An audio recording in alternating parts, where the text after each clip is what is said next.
Robbie, Peaches, Chris, Eduardo. Robbie, Peaches, Chris, Eduardo. Robbie, Peaches, Chris, Eduardo. Assembly required. Turtle Hour. What's going on, everybody? Welcome back to a brand new episode of Assembly Required, an MCU Retrospective, the show where we reassemble the MCU piece by piece, movie by movie, episode by episode. I am your host, Eduardo, and boy, do we have a fun treat for you today. We are talking all about the Teenage Mutant Ninja Turtles. We got your boy Leonardo Eduardo in the house. We got Raphael Roberto over there. We got Donatello Sound Lordello, and we've got Sound Lordello. Peaches Angelo. Cowabunga. That's the best we're gonna do, guys. Pizza time. Guys. You guys ready to talk some We turtles? should have gotten pizza. We should have made this a pizza party. Why didn't we do that? Because pizza's wildly overrated and not worth buying. Okay, first off, any listener who we've surprisingly had a lot of listeners, not a lot, but a decent amount of listeners email in and tell us how much they agree with Robbie, which one, what is wrong with you? And two, Did you hear that? this man just said that pizza is overrated. Yeah, it is. Pizza. It's just not really worth my time. I can eat other things. Well, we had a good run, boys. It was fine while it lasted. Pizza was the wedge issue. I feel like this is the one episode you're not allowed to take a shit on pizza. No, but see, here's the thing. You should never The do that. pizza. It's a terrible topping. I said that specifically to make him uncomfortable. Come on. The pizza the Turtles eat Pepperoni. does look way better than pizza really is. And I should probably figure out how to make that fake pizza that they eat with like the super melty yellow cheese. Oh yeah, the animated pizza on the cartoon looks so good. They also have a little bit of that in this movie that we're going to talk about in a little bit, where I think is it Donatello stretches the cheese. Mm-hmm. Not as good as the cartoon, but still made me want pizza. Also, I didn't have pizza tonight, but I did have pizza in roll form, and I think while not pizza, still pizza. You know, Pizza rolls. it's certainly a cousin of pizza. Yes. I know you're shitting on Robbie, but pizza rolls, in my opinion, are better than a lot of pizzas I've had. And those must have been some pretty bad pizzas. Okay. Yeah, they're. I'm not gonna slander or even like talk crap about a specific pizza chain on this podcast, so because I don't want to get in trouble. So I'll make up a name of one. Papa John's. I don't really like Papa John's pizza. Well, If that was a company, asshole. if that was a company Shaq is that listening. He's existed, so mad right now. I would be saying I've never wanted to eat 40 pizzas in 30 days. We were gonna have free Who are garlic you butter getting for mad life. at? He denounced one pizza chain. You denounced all pizza. What are you? Get off your high horse getting mad at him. Papa John's tastes like they put cheese on cardboard. Let me tell you one thing about End of Papa John's recipe. pizza. I would still eat probably cheese on cardboard because I like pizza. Like Lunchables pizzas, those things, whether you tell me or not, are not very good. I will still gladly eat them.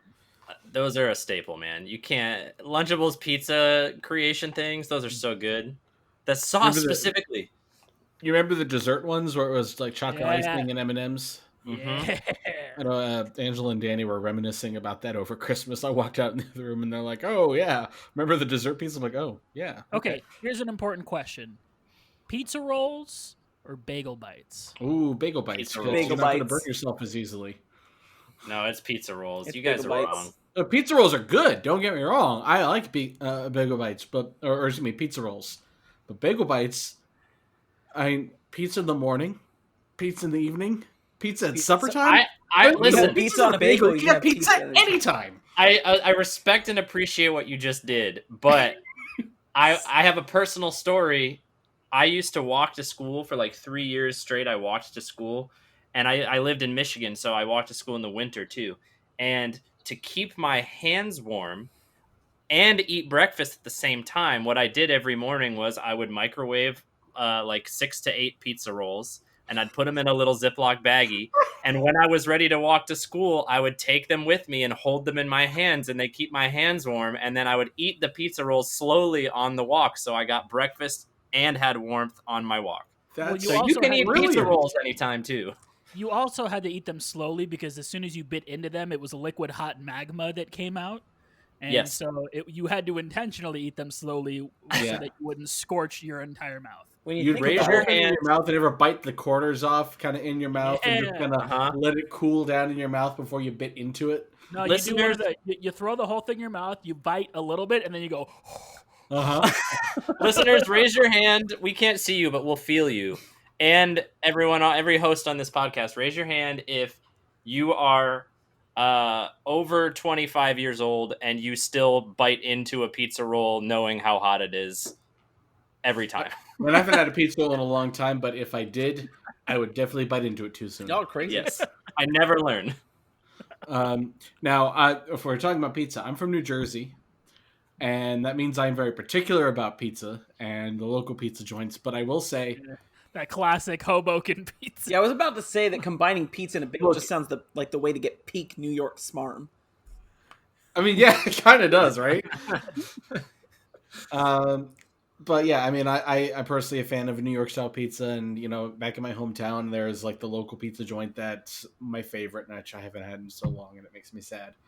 But there were, even no, not Domino's, and I have a problem with them ordering Domino's when they live in New York City. I got mad when I saw that in the movie. I was like, no, if you live in New York City, you're not getting. Now, I will say that every once in a while, even They're if you the have only real chain New York that delivers slice, to sewers. maybe that. I mean, if that's how they want to be known, sure.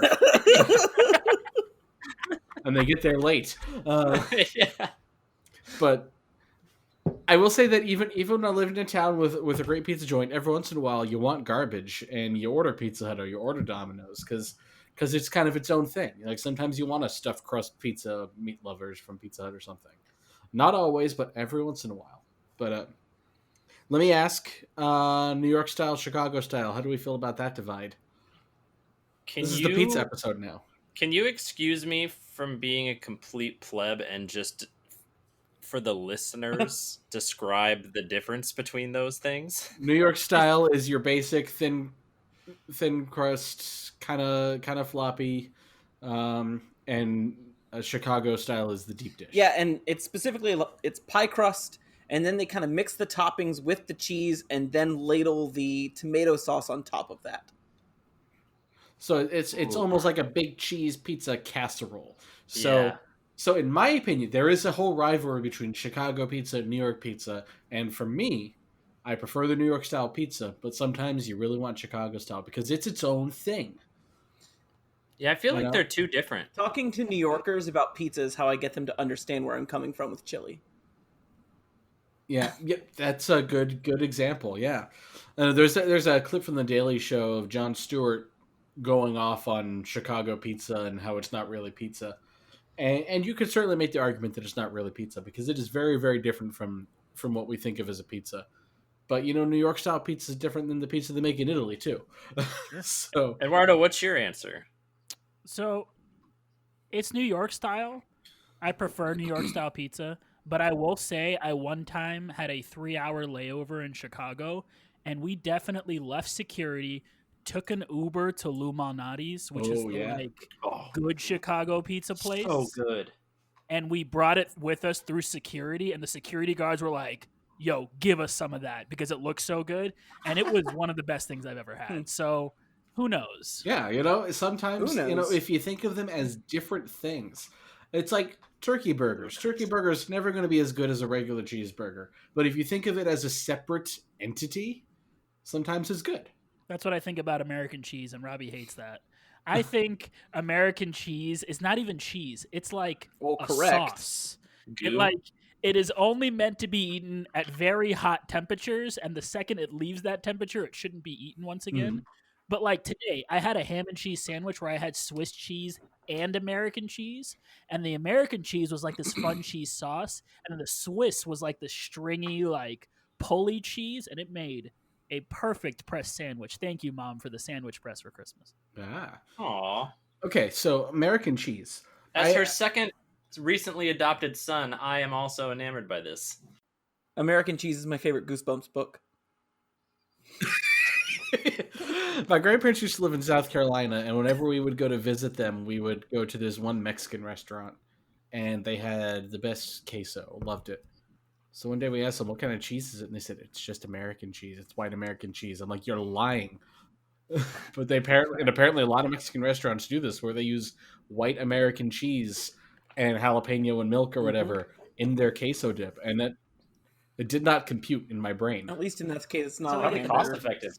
Well, queso is not like truly Mexican. True. I mean, that's true. Well, I mean, there's like queso fundido is like real, right? Sure, but that's like a whole different thing because you're talking. Yeah, that's true. You're talking like meat in there, and there's usually like a bunch of other things. And Yeah, just liquid cheese, I guess you're right, is not. Yeah, it's not the same flavor profile. Yeah, like queso fundido is like more of a stretchy kind of Right. dealy. Yeah, it's all better than who was the politician that posted her queso that she made in the crock pot during the Super Bowl? I It don't. looked really bad. You said politician posting something, and I thought of the brisket guy. So I don't. No, Oh, because people brought that. No, God. because people brought that up after this guy posted his brisket. They're like, "Oh, this is as bad No, as I that remember. queso." I almost want to say it I was can't Kelly remember who it Loeffler, but I was. might be wrong. I think it might have been Loeffler. Yeah, Damn. that's why she Google- lost. it'll be lost. I'm gonna Google politician brisket. No. And I'm going to Google politician queso. Wait, you saw the brisket, right, Peaches? Is that wait. is that the one where like The brisket family tradition? no, I don't maybe I don't remember this. Okay, it wasn't a politician. It was a Fox News host. It was Dana Perino. Okay. You can see why I got confused. But Same thing. Huh. I guess it's time for us to start talking about the Ninja Turtles. I guess So- so. I mean, really, we have. We are the Ninja Turtles. Anything we talk about is that Ninja looks- Get Turtles. it off. Like the worst thing I've ever seen. That looked like an It looks like actual burnt turd. cornbread. It looks like a football that was left in the sun.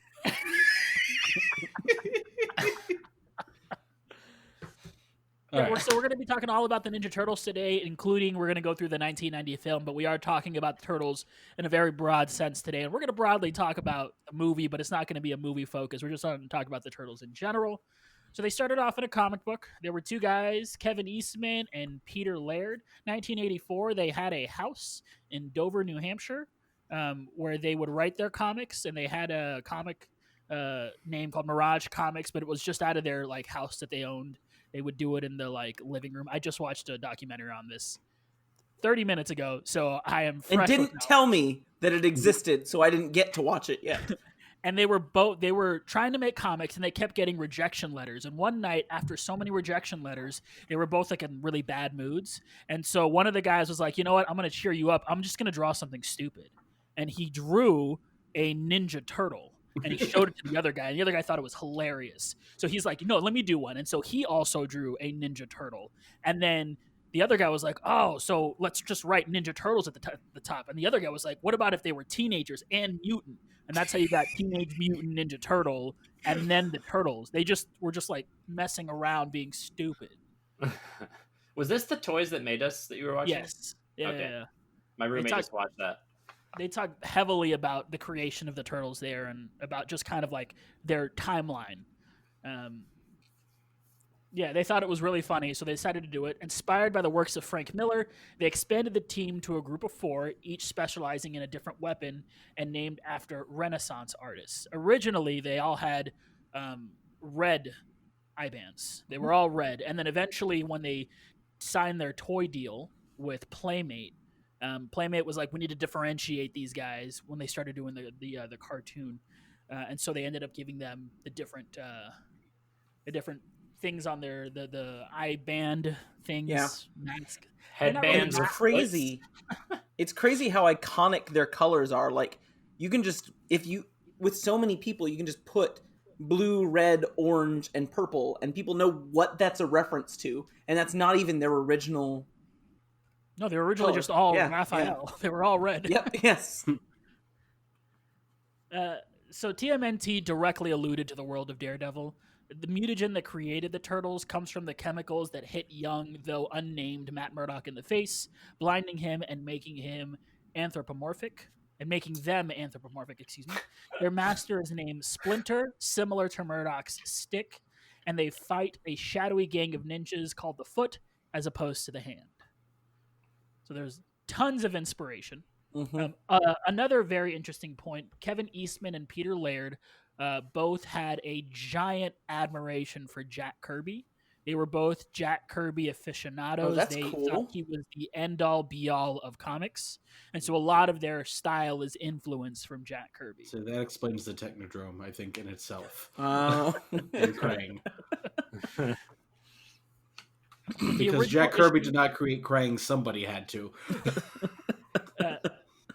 The original issue introduced the Turtles, Leonardo, Raphael, Donatello, and Michelangelo, and their mutagenic origin with their master, the Rat Splinter. And with a combination of a satirical wit with sincere grit, it was both a send-up and an homage to the Frank Miller Daredevil. And it was, for the time, a pretty dark comic. It was not the happy-go-lucky, fun thing. That happened later when the toys and the cartoon came. But this original comic was dark, it was gritty, it was meant to be a little bit more, like, serious. Have any of you read it? I've I never I read it. didn't learn this until It last is. night. I have read it, and it is. It's not like super grim dark, especially compared to what you're saying, Eduardo, what we're used to. But if you grew up with the Turtles through the way that at least the three of us grew up through the Turtles, excepting Peaches, it is jarring.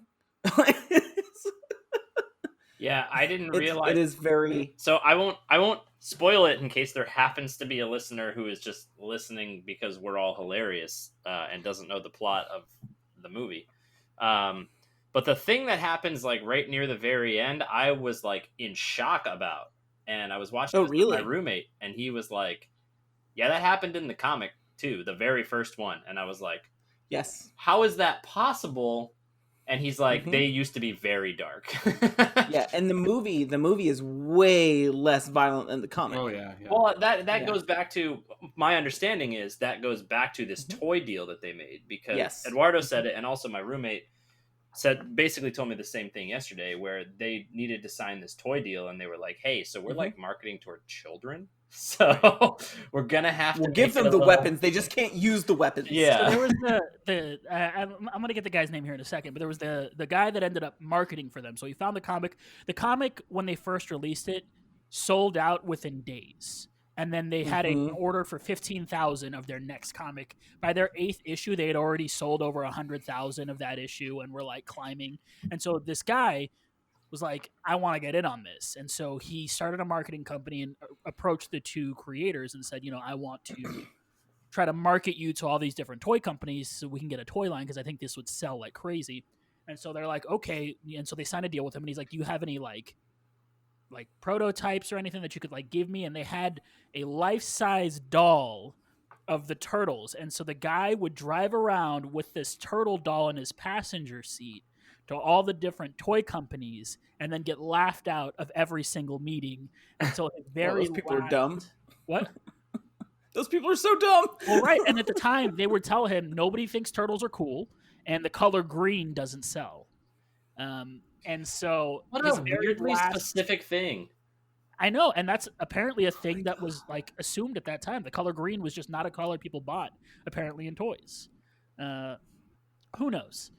And so they end up going to Playmate because he has a friend that works there, and it's like a last resort for him, because Playmate at the time is not a big company. It's a very small company with origins in Japan. And so they, at the very last minute, kind of strike this deal with them, which is where they come up with the TV show. They end up getting the creator of He-Man to come in to help with the toys in the TV show. And then it kind of takes off from there. So it tells the story of Splinter's pre-mutation master, who was murdered by a ninja named Oroku Saki, who became a crime lord named the Shredder, and how Splinter has been training the Turtles to avenge his master's death. The Turtles confront the Shredder and his Foot Clan and are able to defeat him, and Shredder dies in the first volume of the comic. And so they did this because they didn't think they were getting another comic. They killed the Shredder because they were like, we're just doing this one thing, and then it took off, but they're like, wait, we killed our villain in the first comic. How do we? Right. So they brought him back with worms. Right. Ew. Yeah. Yeah, the idea of the different colors were introduced in later media. It was also far more violent than the follow-up media. Though intended as a one-shot, the comic was an immediate success, running until 2014, creating a worldwide phenomenon and inspiring a massive range of media and merchandise. And it's been revived in recent years too. Yes. Yeah. So Mhm. And it's one that I will ongoing. talk about here in a little bit that I looked up today because of another thing, and I'll tell you guys in a moment. But what was your Okay. first exposure to the Turtles growing up? Peaches, we'll start with you because I'm going to assume it's very little. Yeah, I don't have anything to really tell you about me growing up. I think maybe I had like an action figure. I had like a weird collection of action figures that were a combination of passed down to me and bought for me, and none of them matched up with each other. I had like a villain from the Power Rangers that was like a bunch of eyeballs. I don't know if you guys remember that Power Rangers villain. He was like, he had the body of a human, but he was just covered in eyeballs everywhere. Oh, that rings a bell. Yeah. Yeah. So I had like an action figure of him, and I think I had a Ninja Turtle, and like I had the Burger King Backstreet Boys action figures. Like, you know what I'm talking about? I need to hear more about that.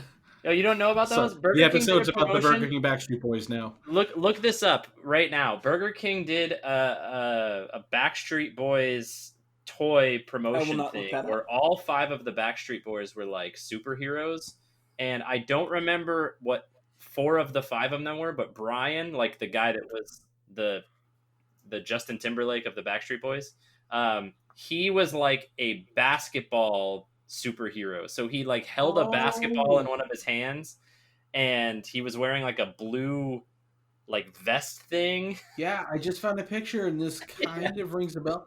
The Backstreet Project. Yeah. Collect So all 5 Cyber Crusaders.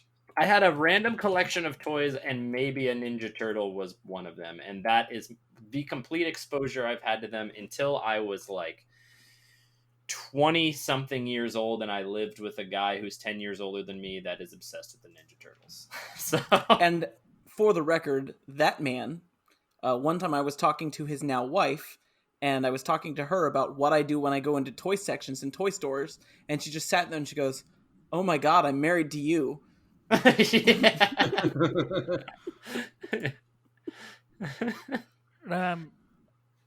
I'll go next because I think I have the second least exposure to it. I was not like Peaches, and I think a lot of it is because Peaches and I are almost the exact same age, and so a lot of it is the time period we grew up in.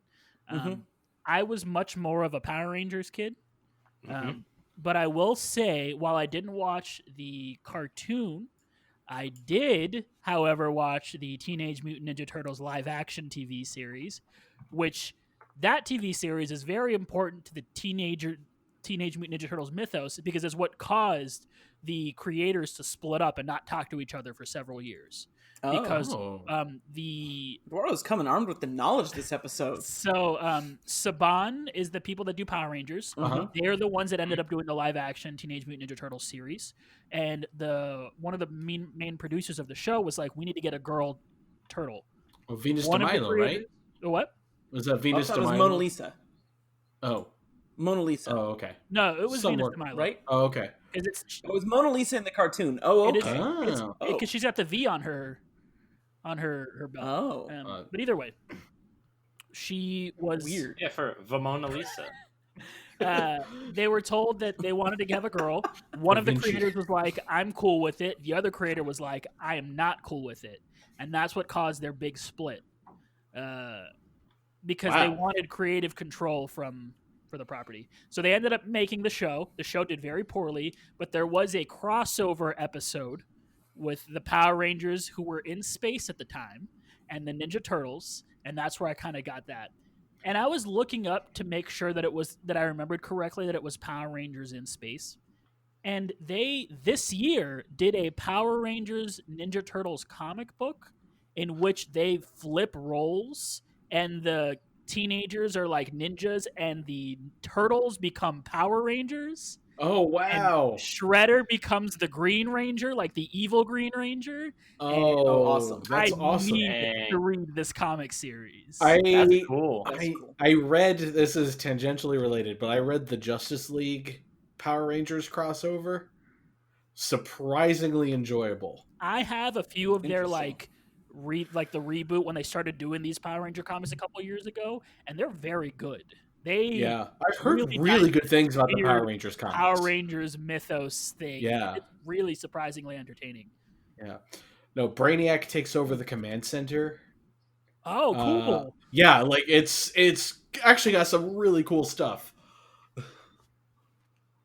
Well, Chris, what about you? What was your first exposure to the Turtles? The cartoon mostly. I was the age. Well, the cartoon debuted one 87, 87. and so did I.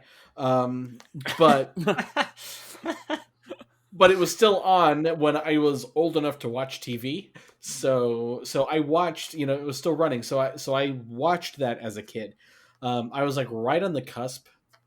I think because I know Rob is going to talk about his experience with Ninja Turtles, and he's a little bit older than I am. So I was more of a Power Rangers kid, like once I got to school, because Turtles had kind of ended by that point. But I still watched the cartoon, loved the theme song. It was one of my favorite TV theme songs ever. Unironically, I love it. And I had a bunch of toys when I was a kid as well. Um, and I played some of the video games. I think we're going to talk in more detail about the toys and the video games and everything later, right? Is that how this episode is set up? Yes. Okay. Yeah. So I won't go too deep into what I had, but just know I had a lot of Teenage Mutant Ninja Turtle toys, and we had the first two movies as well on VHS. And if I'm remembering correctly, I think my mom had taped them off of broadcast TV.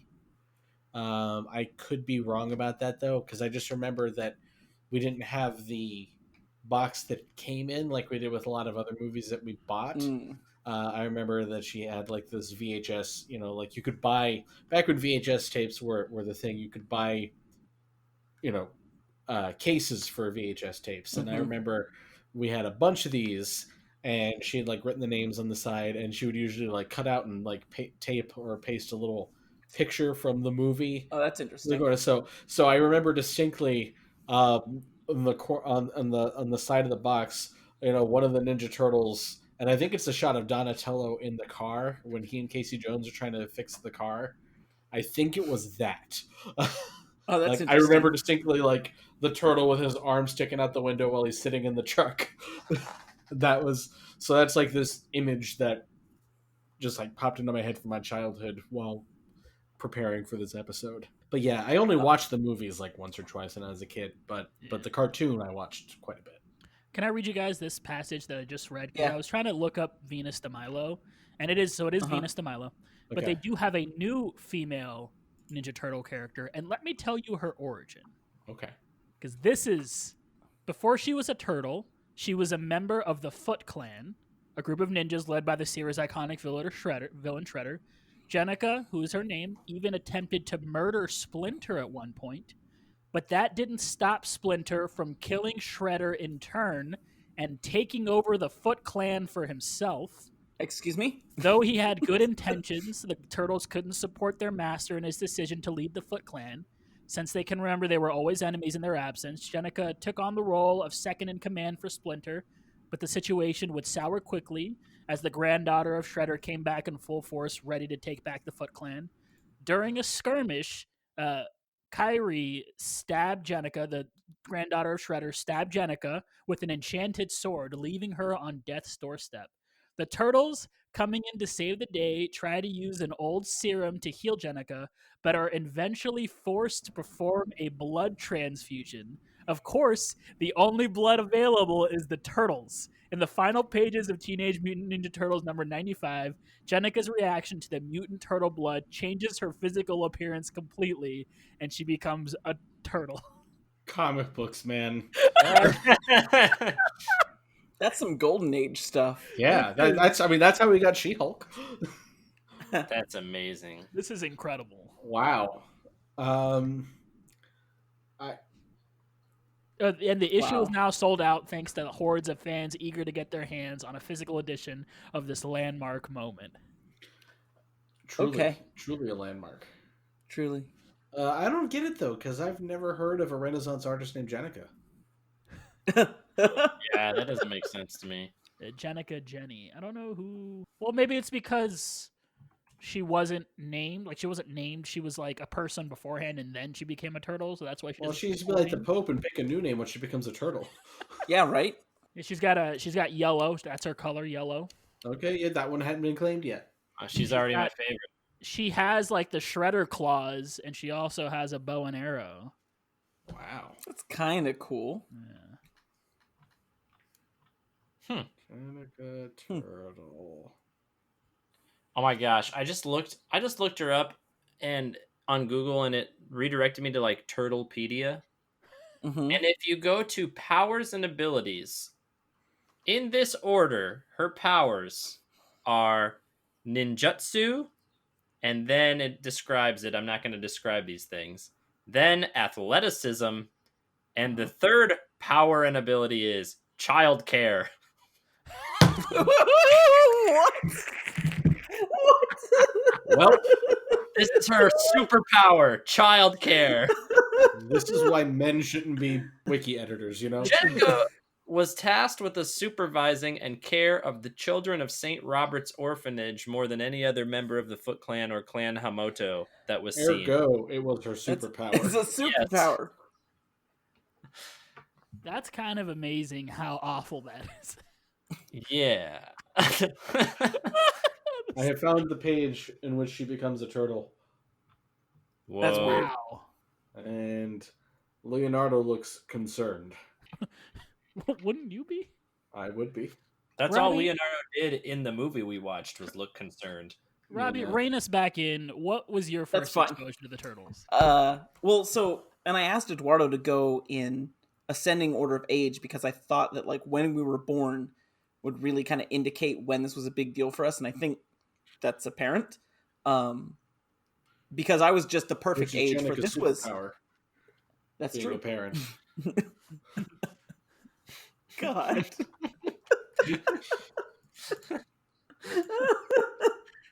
Anyway,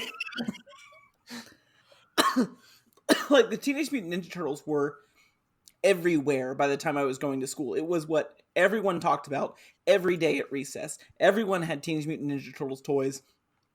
Halloween was everyone dressed up as a Ninja Turtle. One year I went as Michelangelo with the cheap plastic mask. It was just I cannot. I'm not exaggerating when I just say it was everywhere and everything that everyone talked about for a few years when I was a kid.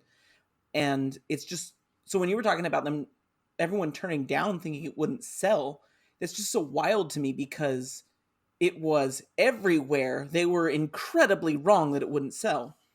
So yeah, it was, and it was a fad though for me because for a lot of things that I liked when I was a kid, like Spider-Man and Super Mario Brothers and other stuff, things that have grown up with me, Ninja Turtles did not. It was something that, you know, from the ages of probably like 4 to 6, it was everywhere, and then I didn't care anymore.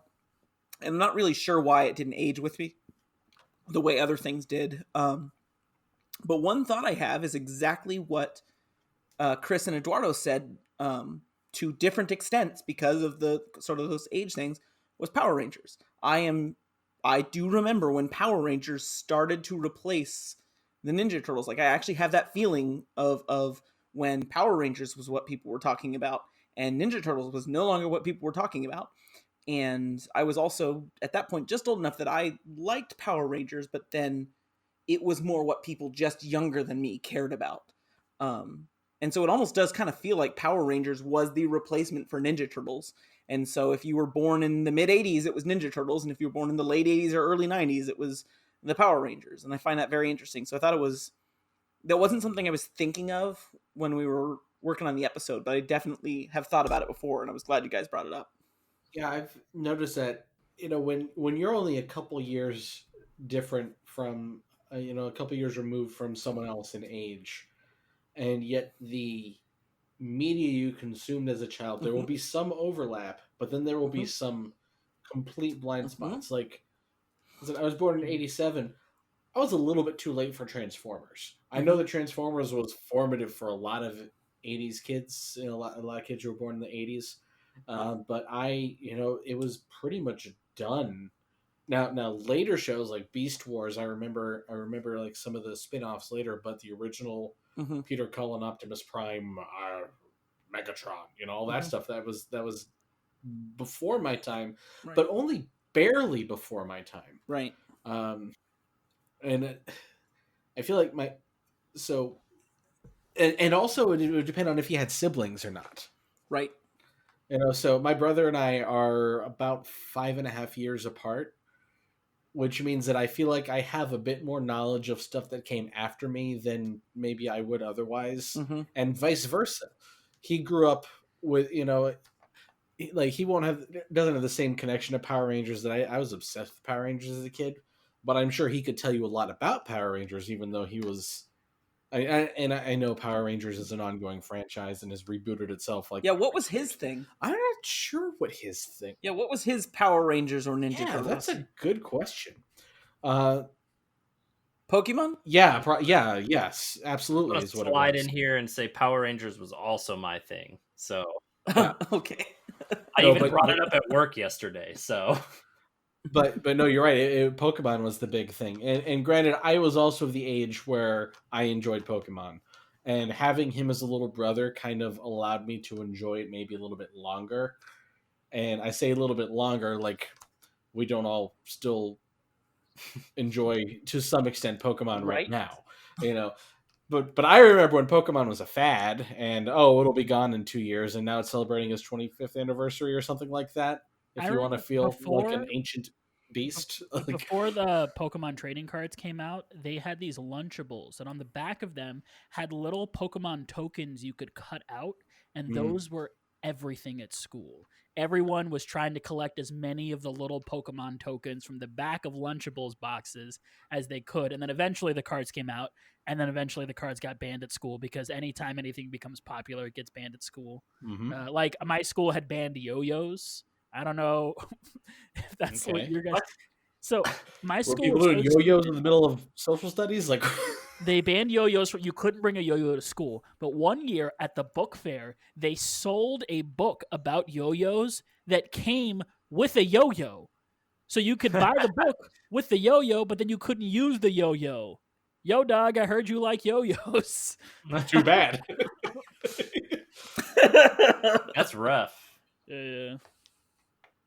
I had a principal who wouldn't let girls wear tank tops because Yeah. shoulders were too sexy. So that's the kind of school I went to. No, yeah, mine was like that too. Yeah. My middle school had a uniform policy. Well, actually, my elementary school had a uniform policy too. So this is public school, by the way. Yeah. I know you're probably assuming I went to Catholic school. I did not. No, my public school also had a uniform policy, Yeah, but it's because it was a bad school and they were trying to make the school better. same.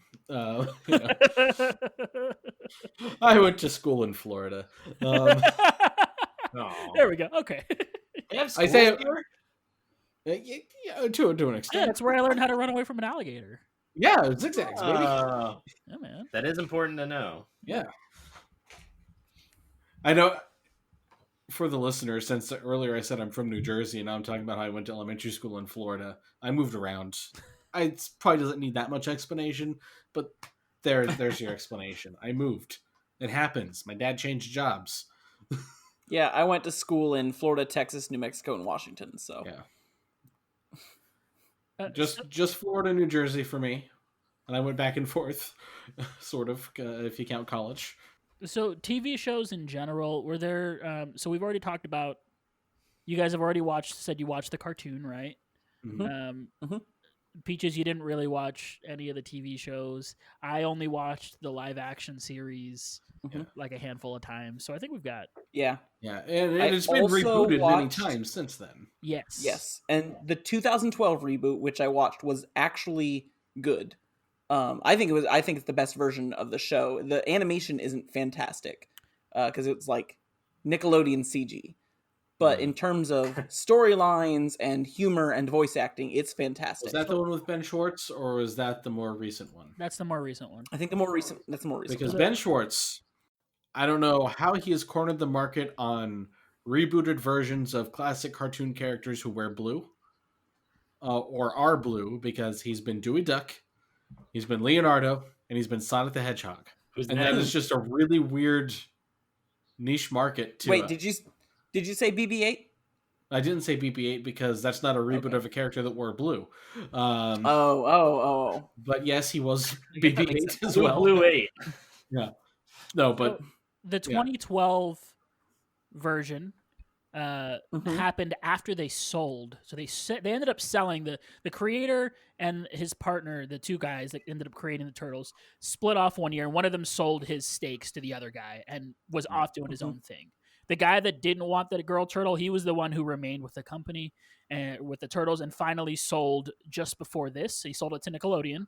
Well, I think it was Viacom, and then Nickelodeon by proxy. yeah. And they brought back the other guy to do the 2012 series, which probably plays a lot into why you enjoy it so much. That's juicy. Interesting. That is juicy. It's good, and it brings back a lot of characters from the original mythos, and not just the cartoon, but the comic. It made Baxter Stockman black again.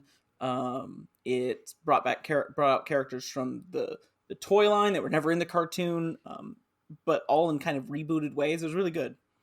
Also, I'm just going to say it here. The original 1987 cartoon, barely watchable now. I almost hate it. That's the theme of the episode. Spoilers. Chris, did you, or Eduardo, maybe Peach, do you guys have any of the toys? I think I had a toy, but it wasn't like Peaches. I had a collection of a bunch of different stuff that I would always get to play together, which is why I think I like crossovers so much, because that's just what I would do, is constantly cross over my toys into different universes.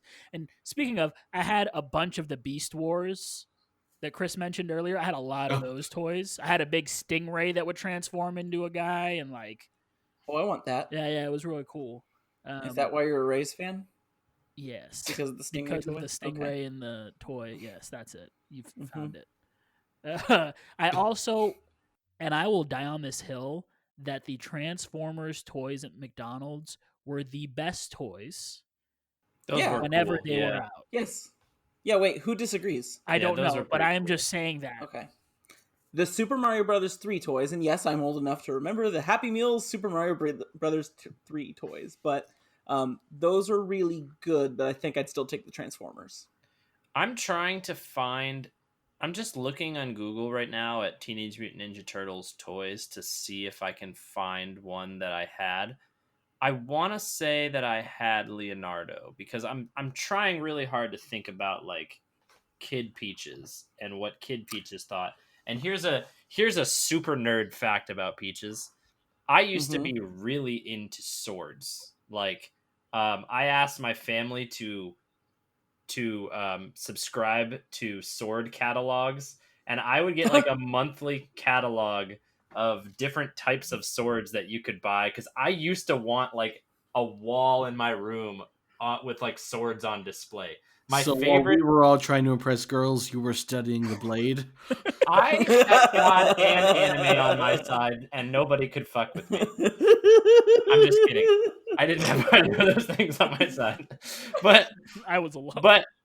But I used to be really into swords, and what I'm remembering, and this is foggy, but what I'm remembering is that I thought Leonardo was really cool because Leonardo had swords, and I thought No, that's everyone true. else was really lame. So Leonardo, when I think of the toys, Leonardo is the toy I think of, but it's for like, I had almost all of the first few releases of the Ninja Turtles toys, except for Leonardo for a long time, because I got Leonardo for Christmas. And my dear brother, Brian, who occasionally listens to this podcast, asshole, took my Leonardo toy that I had opened on Christmas the only before part I he ever got listens to to? play with it. Just our assholes. He took my Leonardo toy before I ever got to play with it, and put his shoes on, and jumped off of the top of our bunk beds onto the Leonardo toy, shattering it into 1,000 pieces. Oh no! And then it was years before I replaced that. Does your brother know he has a stomping superpower? That's crazy. That competes with the caregiving superpower. Yeah. Well, I mean, you can relate. My brother killed a turtle by jumping on it. Oh. Wait, why can I relate to that? What's the Come on, video game Peach. you like to play on stream all the time? Oh. That makes me sound like a horrible human, though. For anybody that doesn't know that, he's talking about I play a lot of Super Mario World chat. I just called you chat. See, look what you did. Listeners. You switched to stream mode now. Now I'm in stream mode. Don't forget to like Across and the subscribe. streams. Hang on, let me cheer so that the text to speech thing says something. Okay, I couldn't find the Ninja Turtles toys that I had, but I absolutely found the Power Rangers toys I had. You guys, I guarantee at least one of you had these. There were these Power Ranger toys that they had Hold on. the Let me belt. say it. Let me say it before you even say it, because I think I know what they are too. Say. Oh, is it? Yeah, Before say it. you even say Yeah. it. The one with the head that changes. Yep. Can you press down on the belt? Yeah. You press the belt and the head changes. I just had posted a picture. I had the Green Ranger version of those. I don't remember which one I Yeah. had. I just remember I had one of them. I think it was Jason. I think I had all of them. I had Billy. I had that. I also had the White Ranger sword that played music. Oh yeah, I had that. I had the dragon dagger. That was the da, da, da, da, da, da. Dun, dun, And dun, I dun, had- dun. I had the command center playset that had a little Zordon, and you could pull it off and had a microphone. It was kind of like a Jungle Cruise microphone. Now I think about it, and you could talk into it, and it would change your voice to sound like Zordon.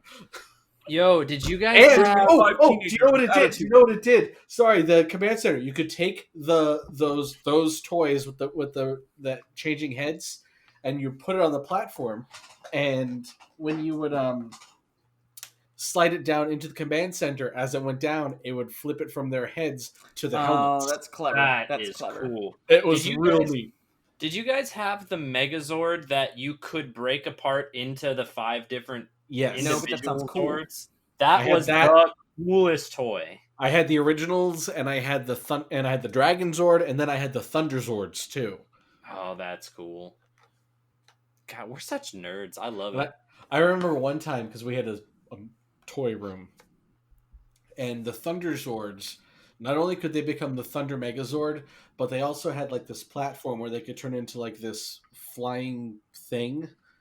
And one day I tripped and like cut my knee on the platform that it was on, and it was painful. Whoa, And dude. I remember No. that. That's weird. Like, I mean, it's not the worst injury I ever got as a kid or anything, but I remember it for some reason. I have one more question for you guys about toys while we're on the subject before I forget to ask. Okay. Did you guys, when you played with toys, did you like make your toys go to war with each other and you had Yes. like 2 teams and they would fight? Yeah. Uh-huh. I want to know how you guys made your toys fight if you had a system in your head, because this is what I would do. I would make even teams, Uh-huh. and then I would pick certain toys on each team to square off against each other. Correct. And so I would have and I'd put them in order, and It's I'd like- have the it's like, first 2 fight, and Civil the War. fight would be like a Dragon Ball Z fight where it takes 4 episodes for the fight. Yeah, to it just finish. sounds like the tournament arc. Like you sound like Yes. the tournament arc in every anime ever. But this is what would happen. The first one and then maybe the second one would have a really long fight, and then I would get really impatient, and all Yes. of the rest of the fights would be one-hit kills. So So that actually, right. And by one hit kill is you put one action figure there, you take the other one, and you do like the little wind up thing where boom, yep, and you Like- headbutt them. wings into it. Yes, Yeah.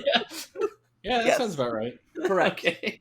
I still have one Teenage Mutant Ninja Turtle toy somewhere around my house, and I don't know why. And it's Panda Khan, a panda with like Genghis Khan gear.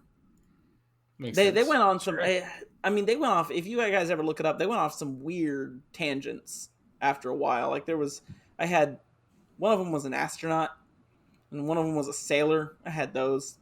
They did some weird stuff, but I loved all the little accessories they all came with, like they all came with a little pizza, a little orange pizza, Yeah, some yeah. I remember daggers, that. and their weapon of choice. And Did you have the one that was like a gun that shot pizzas? Little pizza discs? no, but I remember that. Okay, I just You know what I was remembered always that. I really forgot sad the- about was none of them ever came with the mutagen that the commercials had. Oh, yeah. When they were making originally more toys that made us facts. When they were Sweet. making the toys, they wanted to go with Robbie's favorite to add humor. They were very big into potty humor. And so they had one guy that had a really big belly, and you would shove food in his mouth, and then you'd squeeze his gullet, and it would shoot out food from his mouth. They had another guy that had a gun, and it had tubes up into his nose. And then when he'd shoot boogers from his nose as little projectiles. I don't believe either of those toys ever actually No, made because it I never past- would have been a Ninja Turtles fan. I don't think either of them ever made it past, but they showed like the concept art on the show. They did have Can a we dude revisit called... the booger gun? Because No, we I can't. think that's a brilliant idea to get rid of boogers. Yeah, Chris, have you ever thought of instead of getting 10 shots every few days, you should instead just have a booger gun to get rid of your constant stuffy nose? Like, isn't that like a more... I will talk to my doctor this week when I go in for my shots. Yeah, ask them about it. See what Yeah. they can do for you. It's Yeah, like, yeah. so these Ask your shots are doctor working, about my booger gun. but speaking of shooting, why use a needle when? Go to your doctor. I need to talk to you about the Second Amendment.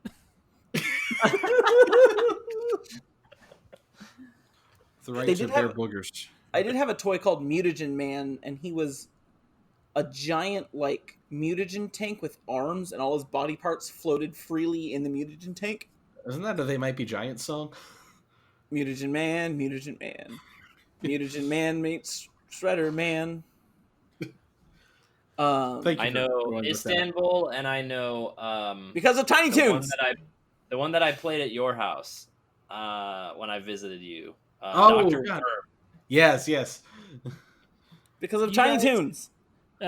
Peaches already said his. Do you guys have a favorite turtle? I always liked Michelangelo. He was a party dude. Yeah, I was a big Michelangelo fan. I have a theory that no one likes Raphael. I was a big Donatello fan, but I have never met a Raphael fan in my whole life. My brother. He's such The an brother that asshole. broke my toy on Christmas, Raphael was his favorite. That tracks. Yeah. See, like Peaches, I like Donatello because I really liked staffs. I thought staffs were cool.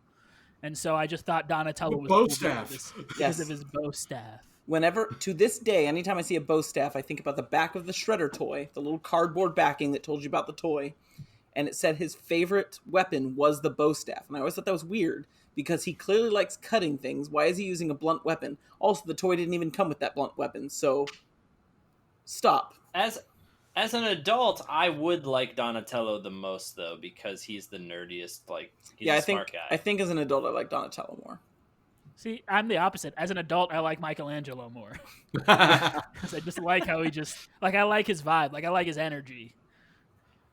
You know, Cowabunga, this is gonna sound weird, but talking about these toys, I can like remember the way their plastic weapons felt in my hand, Yes. like the Mhm. sword Mhm. and Just a and little the bit nunchucks. bendy. You can feel the little plastics part where it I broke get the off. texture of it. Like I'm just like having these intense sense memories Mhm. right now.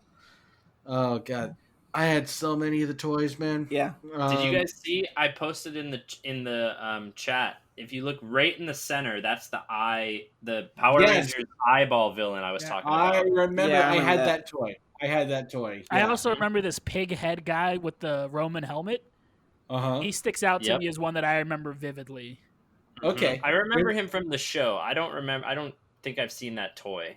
All right, so I had most, if not all, those toys because I was obsessed with Power Rangers. I remember the shark and everything, the parrot that had two heads. But okay, so you see the guy to the left, our left of the eyeball, Yeah. the big lizard-looking guy, the Yeah. golden one with green arms and legs. That is Snizzard. And a fun fact about Snizzard is that the actor who provided the voice of Snizzard was Bryan Cranston. That's amazing. Wait, Before- Bryan Cranston also did Zordon. Yes, he was Yes. Zordon in the new movie The new one. because he had done voices for the original show back when he was just starting out actor. He did a lot of voices for Power Rangers because that's what you do. You take the jobs you can get. So they brought him back to actually play Zordon in the new movie a couple years ago. Yeah, It's I know wild. we're doing a Ninja Turtles episode, but we should also just be doing a Power Rangers episode at this point Yeah, that's fair. Yeah. because Yeah. it seems to be a much more popular. Robbie, we're doing a new podcast. Everyone, stop what you're doing. We're gonna go watch all of the Power Ranger movies. Oh, Don't boy. any of you skip out on Power Rangers Turbo. I bet they'll hold up, dude. The The first one with holds Ivan up, Ooze? Turbo does not. Are you sure? I am 100% positive. I watch these movies semi-regularly. Who's the villain in Turbo? It is King the Candy. villain in Turbo, the TV show. It's not I a don't good remember. movie. Just trust me on this. Also, it first is one- very, very difficult to cut, to come after Ivan Ooze. The first one is where the opening they are parachuting. Yes, Right? And And I then thought Ivan Tommy, Ooze who was shows up. somehow parachuting but with a snowboard, was the coolest Yeah. thing that I had ever seen in my whole life. Red Hot Chili Peppers was playing. I remember Yeah. that. Oh yeah, drop. Higher Ground. Yeah. How Higher Ground is playing. They turn into ninjas at one point. Yep. They get the ninja costumes. And then he's all Is like, that- she's all like, "What's wrong?" And he's like, "I'm a frog." Yeah. Is that the one where the original Jason and Kimberly are in it, or is that Turbo? No, that's So the original that's Turbo, but Okay. Kimberly is in this one. The original Yes. one, the three that changed out were the Red Ranger, the Black Ranger, and the Yellow Ranger. I know my Power Rangers. So I'm it glad you was know this. Jason, Trini, and Zach got traded for Rocky, Aisha, and Adam. And those were the three that were in this Yeah, okay. movie. Jason sounds right. and Kimberly are in Turbo, but not as Power Rangers. Interesting. I never saw Turbo. Fun fact about the guy who plays Jason.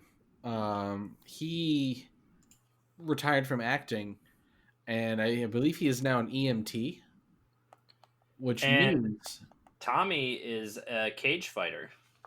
and has come back several times to play Tommy in various iterations of Power Rangers Mm-hmm. because there is a continuity. Jason has Mhm. also come back a few times as well. That's cool, but I always wanted.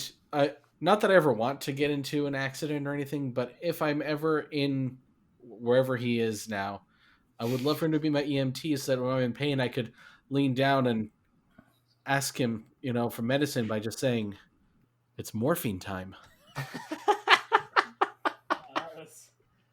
What a build-up. Yeah, it was a lot of work for not a great joke. No, I just did the Kim Possible jingle instead of the Power Rangers one. The Power Rangers one is longer. Doot, doot, doot, doot, doot, doot. Sorry. Yeah, with that little. I used to have that as my text tone on my Uh-huh. Razr flip phone, and anytime Uh-huh. somebody said it was the Kim Possible theme, I'd yell at them. Yeah. It's the They're Power so Rangers. close. What's wrong with you? They're so close, though. I mean, Reasonable adult me is that, but teenage me? No, yeah. I was so offended. Okay, all right. I have to stop us here. We're talking about the wrong Fox Kids show. This is a Goosebumps podcast. But I want to talk about my Ninja Turtles toys. Do it. Because I think that's what we're still talking about. But the toys I think that I remember the most, besides those, I had a Baxter Stockman that had wings. No, right, and, the wings. Right, that was my favorite toy. The wings. Okay. Yes, it was real cool. It had the wings and these extra Really liked arms. those wings. Okay, if you Right, the don't extra know who arms, the extra wings purple were claw good. arms. Yes. Yeah, the purple claw arms. For those of you who don't know who Baxter Stockman is, he was a scientist who turned into a fly, sort of like Jeff Goldblum. Big Apple, 3 a.m. Yes.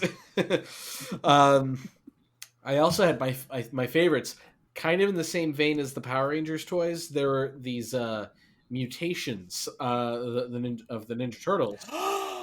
Yes. They're like regular. I have just lied. I had these. You did? I had Okay. these. I I'm looking did at this too, video and I right forgot now. them until this exact I moment. had these toys. These were incredible.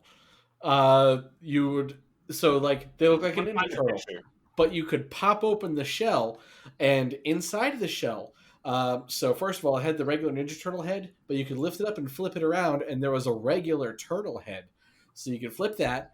You could fold the Ninja Turtles' arms and legs inside the shell, and then there were like these little plastic limbs that you could fold out, and you could turn the little tail out, close it up, and you had a regular turtle. I And you could go had back and forth between them. I had the Taka version of that. Can I you actually had find several, these? but I know they had Taka and Razor. Oh, Will you find shit. these and put them in the thing? Because I Yeah. can't relate to this one. They're in the notes. Yeah, I put a link to the Oh, you commercial in the Yeah, notes. go under toys. He has a link to a YouTube video of them. Yeah, and apparently they've Ah. also rebooted those toys with the reboots. Really? Oh, Because I was looking didn't for need- pictures, I kept finding pictures of the new ones. I'm like, no, I want to find a picture of the old one. I need to go to the But Target I'm toy excited section. for our kids today who get to enjoy it, because those were awesome toys. Oh, that's cool. I mentioned this in the notes, and I saw Robbie that you had commented on this note. But speaking of the cartoons and the toys, because all the toys I had were based on the cartoons, so I'm pretty sure I had Bebop and Rocksteady and Krang and all that. Krang was like my favorite villain on it, but I wrote in here that there was a song that I feel like it might have been a song that used to play where we used to work. No, it's not where we used to work. No? It's where you used to grocery shop.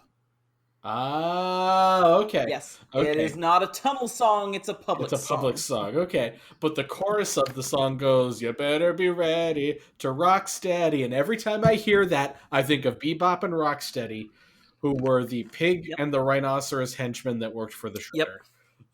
Say your prayers, Toidles. Who they brought back in the recent live action. Bebop and Rocksteady. Because I have not seen the Michael Bay Ninja Turtle movies, but I know that the sequel had Bebop, Rocksteady, and Krang. And you will wish that it didn't. Oh no! Those are not good. So bad. I almost wanted So to bad. see it because of that. Those are not good. Yeah, movies. Peach, if you wanted to give a movie a 1, that's what you needed to watch. Brad Garrett was Krang don't- in those movies. I I don't saw. particularly want to watch a movie that I will rate a 1, but for science maybe. For science. I'll do anything for science. The first thing, I will just tell you, the best way I can describe the second movie is the first joke they have when Bebop and Rocksteady mutate. The first joke is for them to open their pants and talk about their endowment. Oh no! You think I'd rate that a 1? That sounds like Michael Bay. Dick jokes are in, man. That's a joke. I don't mean that. Oh, I also, Robbie, I'm pretty sure I had the same Michelangelo costume for Halloween once. But So did half the other kids. at Christmas time, I had a Donatello stocking. Sweet. And I Googled, I was like, am I making this up? And I Googled it, and it looked exactly like I imagined it, so I must have actually had this. That's cool. My stocking is in the Carousel of Progress. Oh, very Yeah. Is it the stocking with his head poking out of the sock? Yes, that's exactly what it was. But my favorite thing that I had wasn't even a toy. All right, it was a storage thing, but it was a sewer. And I put a link in the notes if you want to take a look at it, to an eBay listing for it. And I remember this being almost my size. So I imagined, as I was writing the notes out, that it must have been like 3 feet high. No, it was 16 inches by 16 inches. I was just a small child at the time. Because I would store toys, and it had the Ninja Turtles and April O'Neil on it. And you could pull the sewer thing off and put stuff in it. But I would dump it out, and I would pretend to get in the sewer and go down it like it was a pipe from Mario. So, That's Oh, amazing. like it was you So, fit yes. in it. Oh, okay. yes. Oh. I have no memory of this. Yeah. It was for storing toys and stuff in it, but I would empty it out and like crawl into it. So I fit in it, and I was like, oh, it must have been 3 feet. No, I was just a small person then. I A feel like wee we have to baby. put all of these links to things we're talking about in the show notes, or like in the description, so people can find them. But Yeah. 16 inches by 16 inches still, it feels wrong. But there's a picture of him. Like, oh, this is definitely it. And you can see the guy's hand next to him. Like, yeah, I mean, I guess I was a small A person. wee then. baby. But like, if I'd imagine, I would thought it would have been like this high, unless there was more than one. But I cannot find it on the internet. So if there's a bigger one out there that might have been like 2 feet by 2 feet or something, I don't know. I don't know how to search Ninja Turtle sewer and find it because they live in a sewer. So Sure. What about video games? I mean, I think we could all talk about the Ninja Turtles arcade game, right? Yes. of all kinds. Yep. It's just iconic. That game, it's not my favorite Turtles game, but the first Ninja Turtles arcade game was at Chuck E. Cheese's was a very formative experience for me. Yes. I only remember that I played it mostly at Chuck E. Cheese, and we should say Charles Entertainment Cheese to be as accurate as possible, and that I was very bad at it. That's all. Those are the three things I remember. Donatello is the best one because he has the bow staff, and he means you can be as far away as the bow staff is and still hit people. I will take Raphael for That's his fast really attacks. No, I didn't want to get next to anything. I'd just be far away and go, ah! So Ah! I can't remember which of you were there. I know Peaches was here for the first. I have two distinct memories of Turtles in Time, which I was playing Turtles in Time when I was a kid on the Super Nintendo. Mhm. But I very distinctly remember we went to sometime guest of the show, Cody's bachelor party, and there's a video game I know bar exactly who was there. where there was a video game bar in Central Florida, and I had not been to that bar, and I vividly remember that, and Peach was there, and we walk into this bar, and the very first thing on my right is a working Turtles in Time arcade cabinet, and then I look in the back, and there's a tap of like 20 craft beers, and I realized that, oh my god, they made a bar for me specifically, and I haven't gone yet.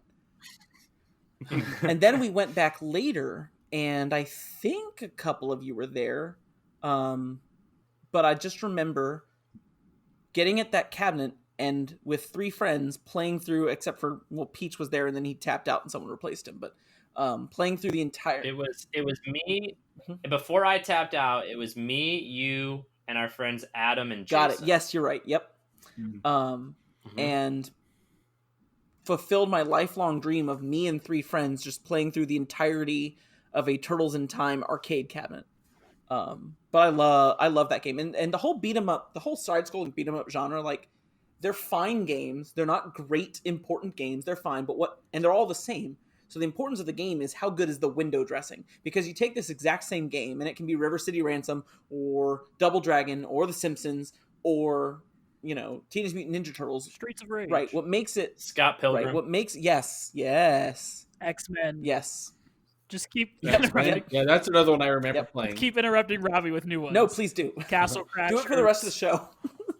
Gauntlet. Gauntlet's not What the makes same. it is the Yeah. window dressing, and the Turtles in Time window dressing is just so good. But yeah, no, the arcade games. Someone else say things about the arcade games. They're great. I like a good turtle dressing on a salad. I Mhm. think that's pretty good. Isn't that like chocolate caramel? Yeah. And pecan, yeah. Also, the original NES game, people were really mad when it came out because they wanted the arcade game ported to the NES, which they got later. But they were mad that the NES game was not the arcade game. But the original Ninja Turtles NES game gets a bad rap. That is actually a very intelligent game that does a whole lot of different things that you wouldn't expect. For those who have never played it, it is almost an open world game on the NES in the mid 80s, because you mostly have the ability to explore an overworld, and you go down into sewer grates and find things. You're trying to accomplish certain missions. It's just one of those missions is an underwater level that is notorious for how stupid mean it is, and that kind of ruins the game. And Why are there so many of those? Battletoads. underwater levels? Yes. Battletoads. Which they Which also has one really tough level that gives it a bad They reputation. have recently been a new Streets of Rage and a new Battletoads, and I've heard both of Yeah. them are very And fun. Eduardo, you played TMNT Tournament Fighters, right? The Street Fighter Teenage Mutant Ninja Turtles game. I did. I also played the Teenage Mutant Ninja Turtles when they were added to Injustice 2, Injustice Gods Among Us Wait, were 2, they really? as DLC Right. characters.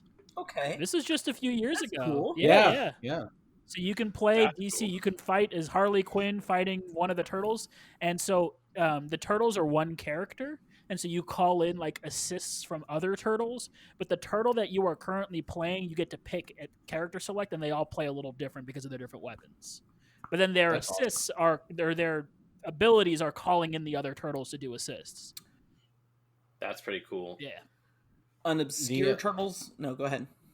Oh no, I was just gonna say that the DC is so more open to doing cool intercompany crossovers than Marvel is, unfortunately. Yep.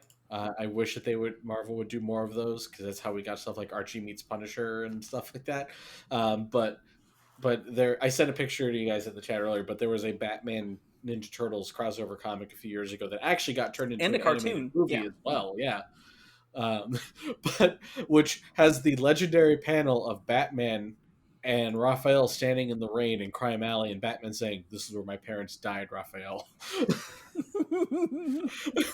which is just so weird.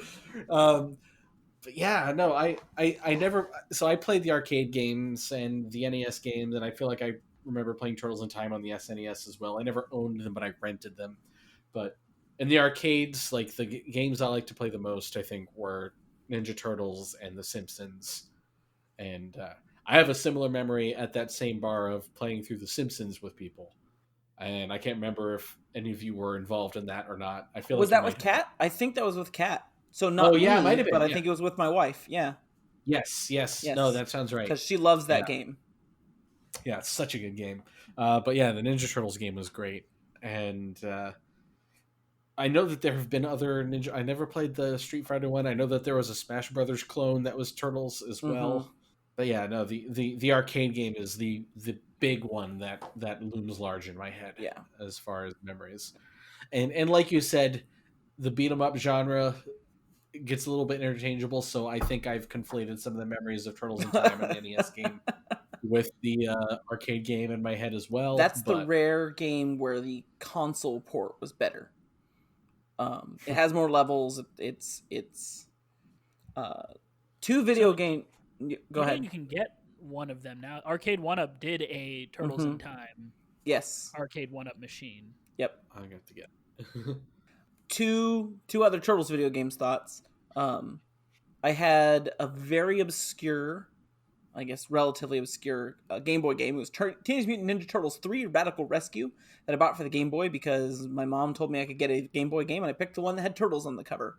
And I was really weirded out by the game because it was not what I expected a video game to be like, because the game did not have levels. It had one persistent world that was basically a big interconnected map that was a labyrinth of side-scrolling platforming that you would unlock as you went along with persistent power-ups and keys, and you had a map on the pause screen where you would figure out this maze until you got to the end of the game. It was a Metroidvania. It was my first Metroidvania long before that term was a thing, before Symphony of the Night was a thing, shortly after before Super Metroid was a thing.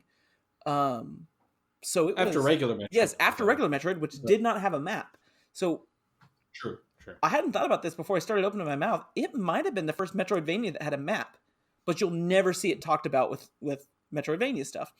It should be called Turtlevanias, damn it. And it's not, the platforming and the action isn't great, but it's really a clever game that I didn't realize at the time. At the time, I thought, this is weird. I'm just supposed to go from left to right until I get to the end of the level. This isn't how video games work, because I was a stupid child.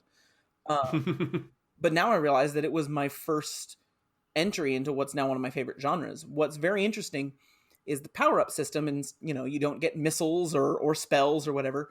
What you do is you start as Michelangelo, who has the ability to hover using his nunchucks as a helicopter, which is how physics works, and that lets you get over pits and gaps and stuff.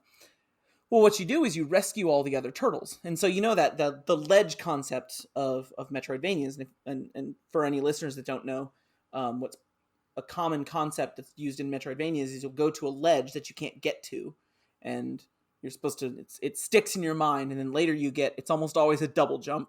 It's funny when they come up with something that's specifically not a double jump when you're expecting a double jump. But so that later you remember, oh, I can go to that ledge now.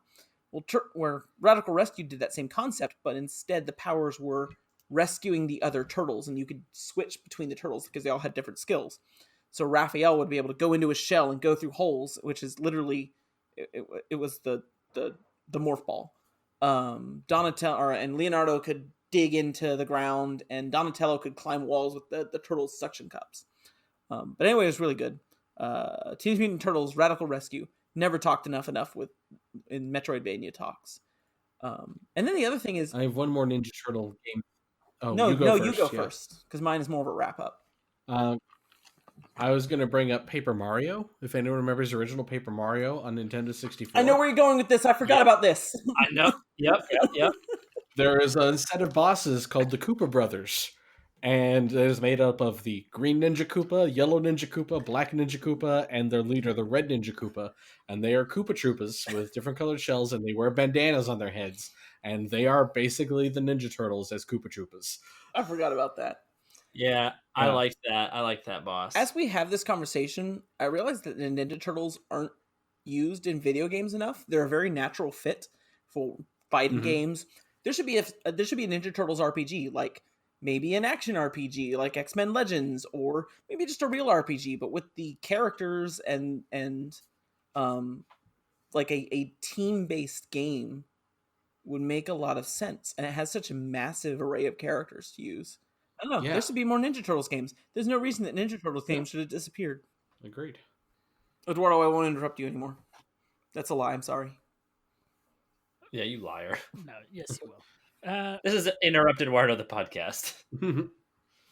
I don't know why this is here, but characters in Walt Disney World's MGM Studios. It was a thing. Okay. Oh, yeah. I forgot that was a thing. Just like how the Power Rangers were at Hollywood Studios for a while.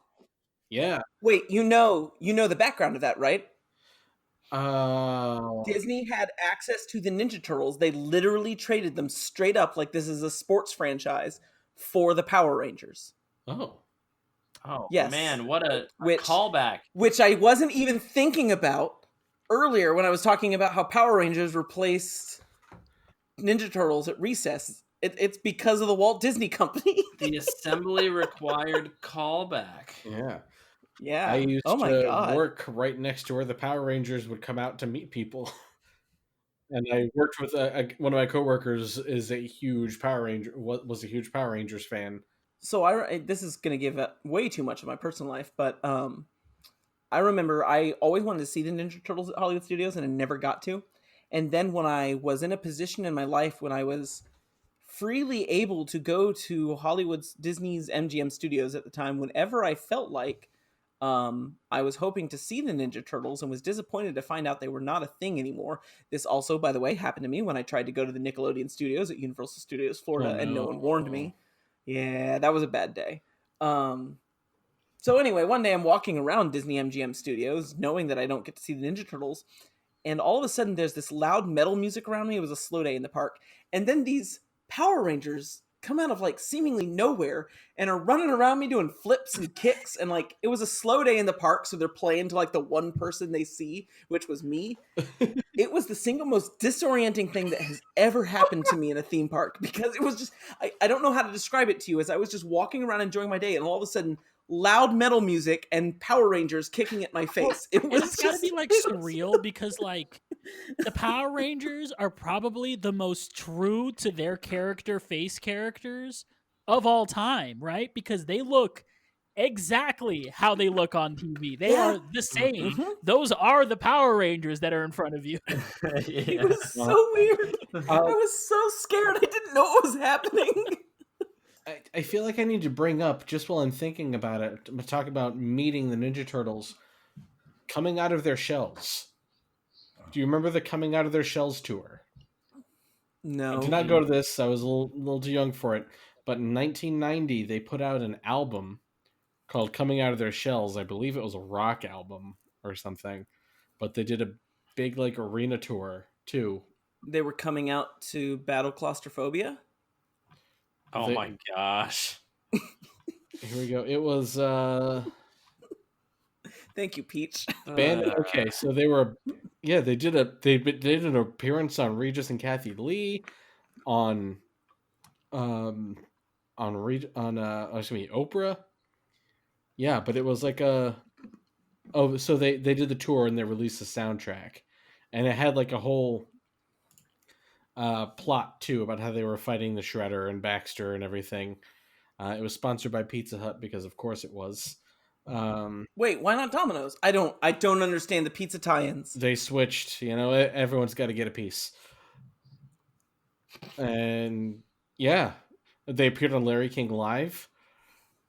Yeah, it was a thing. Oh my God, Sherry Renee Scott played April O'Neil. I don't know if any of you are Broadway musical fans. No. Sherry Renee Scott, like, she's legit. I saw her in Dirty Rotten Scoundrels. I think she's won Tony Awards. Wait, there's a Dirty Rotten Scoundrels musical? Yeah, John Lithgow was in it. John Lithgow and Norbert Leo Butz. It was very good. I want to see that. Yeah. Anyway, yeah. So she played April O'Neil on the Coming Out of Their Shells tour. I never knew that, so that's weird for me. She played Ursula in Little Mermaid as well, which was weird casting.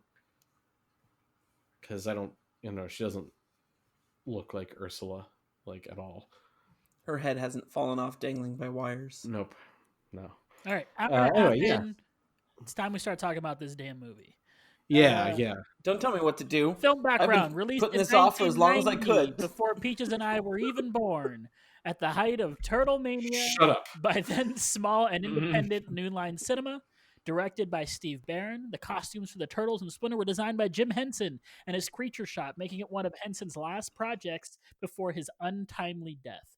The story was primarily drawn from the Mirage comic, but took some design and character aspects from the cartoon.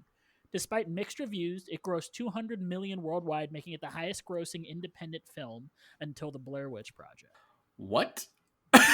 Wow. So they cover this once again in The Toys That Made Us, but it was it's like a cult classic. There are people that like swear by this movie. This movie launched them Peaches further is than one it of had them. ever been. They Just were already thinking of Teenage Mutant Ninja Turtles as an independent film. yeah. That's one of those things that's like, I guess, but Well, I mean, Do you think of Star Wars as an independent film? I just The feel like there original was one nothing like technically it at the was. time. I'm sure now, because we've gone so far and there have been so many movies that are not necessarily like this, because I don't think there are too many movies like this, but that are more in this sort of comic booky, we get pretty weird with our movies nowadays. I think at this time, movies didn't get this weird. yeah, you'd had Batman the There's year also a before, but Right. And this was a lot more faithful to its source material than you'd usually get from a movie like this back then, too. Like, this movie is unapologetically the Ninja Turtles. yeah. In the comic, did they have dialogue that didn't make sense to have back and forth? Is that what you're saying? Peach, it was a comic book. Oh, okay. Well, never Obviously mind. They did. That's why it sounds weird in a movie. So the film opens with a television news reporter, April O'Neil, talking about a crime wave hitting New York with a complete lack of eyewitnesses. As she talks, we see ninjas stealing electronics and driving away in vans. To be fair, His head is already in his hands. To be fair, the ninjas are not the ones stealing the electronics. Young children are stealing them and then handing them off to another young child who hands it off to another young child who eventually hands it off to the That ninja. wallet, they handed a guy's wallet who had no idea his wallet had even been stolen from the first kid. They handed that wallet to 6 other kids before they delivered it to the ninjas. Why were the make it that ninjas necessary for the end of the plot, if not the beginning of the plot? I guess.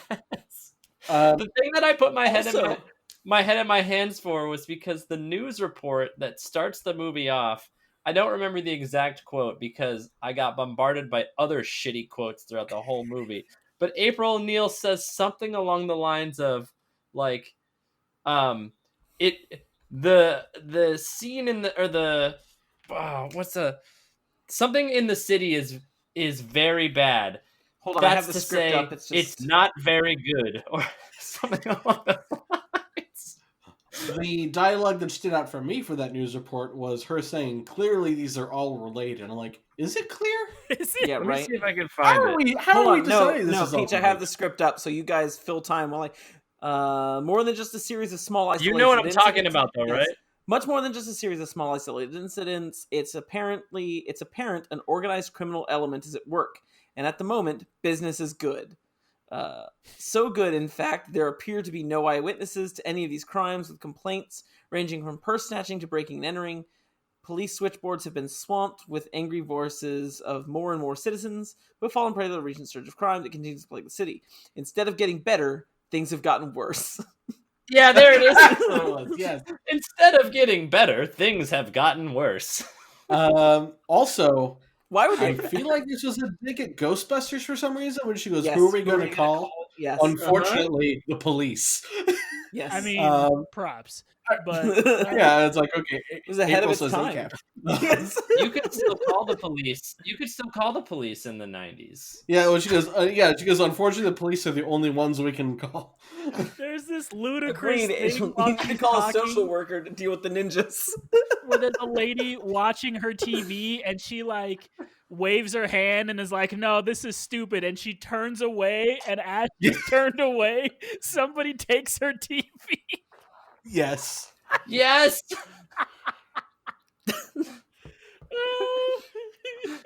Also, when I was rewatching this, in my head, I was thinking they're going to build up to the ninjas. They're going to build up to the ninjas because it had been a while, and I'm like, they're going to reveal ninjas. No, the first scene in the movie is just there's ninjas in New York. Yeah. There's ninjas. These children are stealing for the ninjas. and I remember the exact moment. The first time I saw the Foot Clan, I got, wait, how long is this movie? And I paused and I'm like, it's an hour and a half. I'm like, yeah, they're not messing around at all. There will be no build up in this movie. Let me tell you one thing. This movie is an hour and a half and feels like 2.5 hours. It really goes on for so long, so much longer than it needs to. And it's only an hour and a half. Right, that farm sequence in my memory, was a full hour all in itself.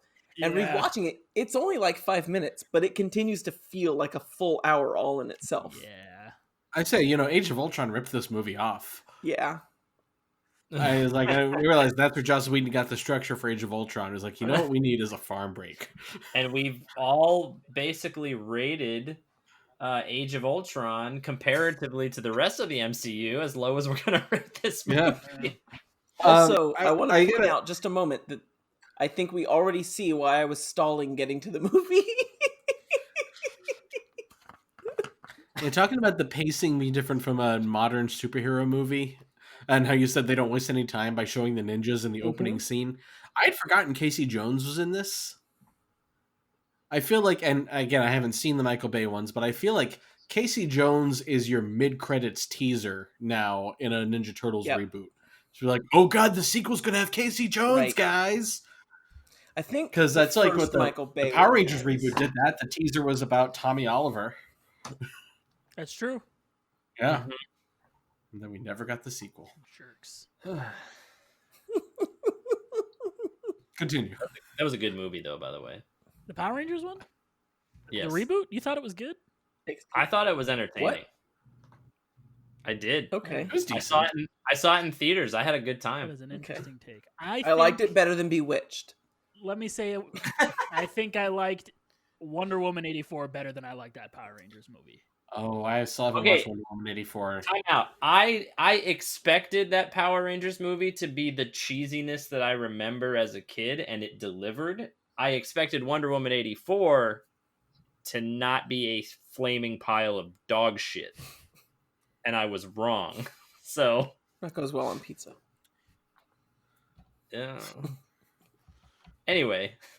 As she leaves the station following the broadcast, April walks in on teenagers stealing news equipment. They attack her, but she is rescued by an unseen figure wielding a pair of sais. One of them is left behind, and she takes it.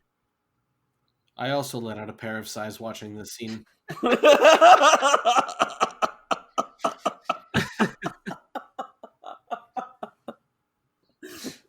April's defenders turn out to be 4 giant anthropomorphic turtles who are celebrating the rescue as they make their way to their home in the sewers.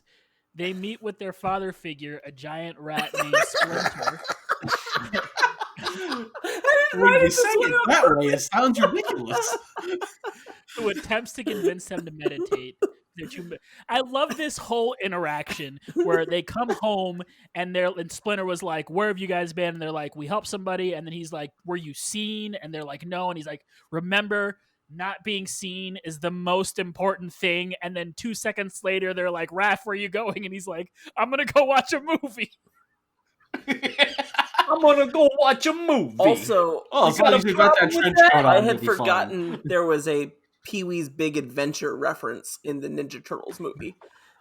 I'm sitting there when they're singing ninjutsu to the tune of Tequila. I'm like, bold choice to do a tequila scene when Pee-wee's Great Adventure is already the best. I mean, you're not going to top that for tequila scenes in a movie. Raphael, the owner of the Psy left behind for April, is annoyed by their antics and leaves to clear his head to go see a movie. And he dons his iconic trench coat and hat to But go not see the human this movie. face, not the rubber human face. No, just a hat and trench coat. And he walks does all my crosswalks and stuff with people, and he's just like, "Oh, hey, what's up?" Just with his hat. Nobody notices until his hat falls off. There you go. Comic book logic. I mean, speaking from experience, speaking from experience, I have dealt with celebrities and not realized who they were because they had a hat and glasses on. Yeah, I didn't recognize Chris Yeah. Evans when he was literally wearing an Infinity War hat. Yeah. Damn. Fair enough. Yeah, I had to be told it was Scarlett Johansson when I met her because she had her whole face painted because it was during one of the Halloween parties, and her face was painted like a skull. That's really smart, actually. Yeah. What a day. We see the Turtles' love of pizza when Michelangelo orders a product placement Domino's pizza from the sewer and stiffs the delivery driver. There is so much product placement in this movie, and I think Burger all King. of the Ninja Turtles movies. Burger King, yep. The old new logo. Yep. Yeah, that was my thought too. I'm like, oh, that's what Burger King looks like starting tomorrow. Yeah. I thought this movie was hilarious. I did too. But I wasn't. It was like I wasn't laughing with the movie. I was laughing at the movie. Like it was not. I thought the movie was funny, but I think for all the reasons it probably didn't want me to think it was funny. But some of the things it did were kind of funny, like when Mikey tells the pizza guy forgiveness is divine, but never pay full price for late pizza. I thought that was hilarious. And the guy doesn't good even advice. care. He's like, I gotta get a new Right. route. Do pizza delivery guys have routes? Is that how that works? You go for the delivery. Like you just get a bunch of pizzas and wait for someone to order one. You're like, well, that's on my way. No. They all sit in a line at the pizza shop, and then they wait for the phone to ring, and then they all like get up, and they're all looking, and they're like, 5th Street, and then one of them is like, yeah, and the rest of them are like, oh shit, it's not on my route. Damn. That's the most cost-effective way to do it.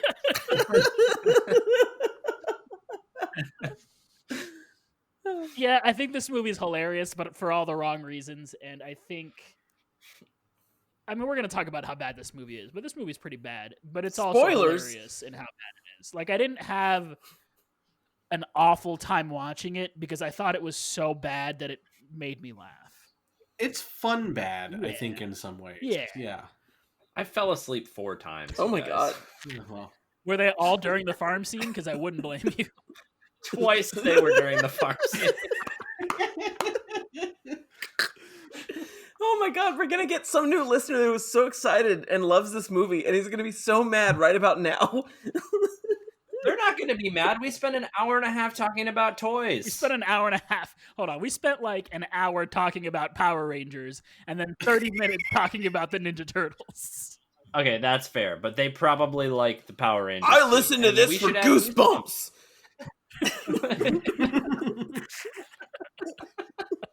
I swear we're going to get R.L. Stein to sponsor us one day.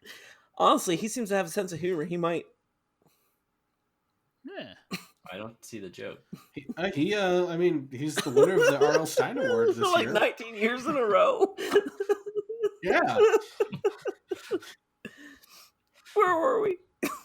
While walking, Raphael stops a purse snatching in a park and runs into another vigilante wearing a hockey mask and Stop snatching your purse. using a hockey bag full of sports equipment as weapons. The vigilante introduces himself as Casey Jones, and Raphael stops him from beating up the purse snatchers to teach them a lesson. Jones instead attacks Raphael and wins the fight with a cricket bat. Also, you gotta eat crumpets to understand cricket. Which is a line I think about a lot. Also, he judges him for having a Jose Canseco bat, which is, that one was weird because now that feels like a hilarious joke because Jose Canseco was the butt of so many jokes today. But when this movie came out, he was 2 years removed from being the MVP and 1 year removed from winning the World Series. So I don't really understand. This is just like when Daredevil made fun of the Mets. The parallels continue. Yeah. Now you know why they made fun of the Mets. What a deep cut. Continuing with storylines I didn't really care for, April is confronted by her boss Charles, who tries to convince her to back off her investigation of the mysterious Foot Clan that is being blamed for the crime wave. As he does, Charles' son Danny, God damn it, Danny, steals from her wallet. That sounds just like him. Young Iron Fist. April meets the Turtles. After meeting with the police about the Foot, April is confronted by Foot Clan ninjas in the subway. She is knocked unconscious, but rescued by Raphael, who takes her back to the Turtles' sewer hideout, but he is followed by a Foot ninja. April meets the Turtles Leonardo, Donatello, Michelangelo, and Raphael, and Splinter tells her the story of how Splinter found them as babies in a chemical spill in the sewer, which transformed all of them to their current state, and how he taught them the way of the ninja as he raised them. The half-morphed turtles were the scariest thing I've ever seen. Radical! Yeah. Oh, that's good. And watching that scene is how I remembered that I have actually seen it. Because I was like, have I watched this movie? And when I got to that scene, I was like, yes, I have. Because I remember this. It was the only specific part of the movie I remembered. But I remembered that. And how their first words The grainy filter they use for flashbacks is amazing. I will also say one thing I did enjoy about the movie were the actual real turtles that were walking around in the radioactive slime. Yeah. But they couldn't get an actual real rat. By the way, listeners, if you want to watch this movie, this is available on HBO Max. If you want to watch it yourself, this and Teenage Mutant Ninja Turtles 2: Secret of the Ooze. You should not watch this movie. You should just keep your memories of this movie from the past and listen to us. No, see, but that's wrong. My memories of this movie have been improved in the last 24 hours. I'm not saying they started from a high spot. You polished a turd. Polished a turtle. Chris, so now that we've been introduced to all of the characters, we've been introduced to the Turtles, you've been introduced to Splinter. This movie we've talked, it's not good. But some of this, I personally think the look of the actors in these turtle suits is iconic. And it is an image that I will never get out of my head. This look for the Turtles is one that is just, to me, it's going to be remembered forever. Yeah, I mean, they did a really good job, first of all, of capturing the look of the characters. They look like the Teenage Mutant Ninja Turtles. It is so impressive to me, and I'm a big Muppet fan, big Jim Henson fan of practical effects in general, especially creature effects. And the fact that they made this movie, so this movie came out in 1990, and the first CGI was used a lot through the 90s, and maybe, I forget when Young Sherlock Holmes was the first one to have a CGI sequence, and I forget when that came out, 89, 90, 91, something like that. Then Jurassic Park, Terminator, The Abyss, a lot of those really started bringing CGI into the theaters, but The Phantom Menace, Star Wars Episode 1, was the first one to have a character who was a main character who was completely a CGI creation, Jar Jar Binks. So was that? Yeah, it was Representative Jar Jar. This movie came out 9 years before that. They made a Ninja Turtles movie with 4 Ninja Turtles and Master Splinter, completely using animatronics, puppets, costumes. Like it works, and I think that lends it a charm.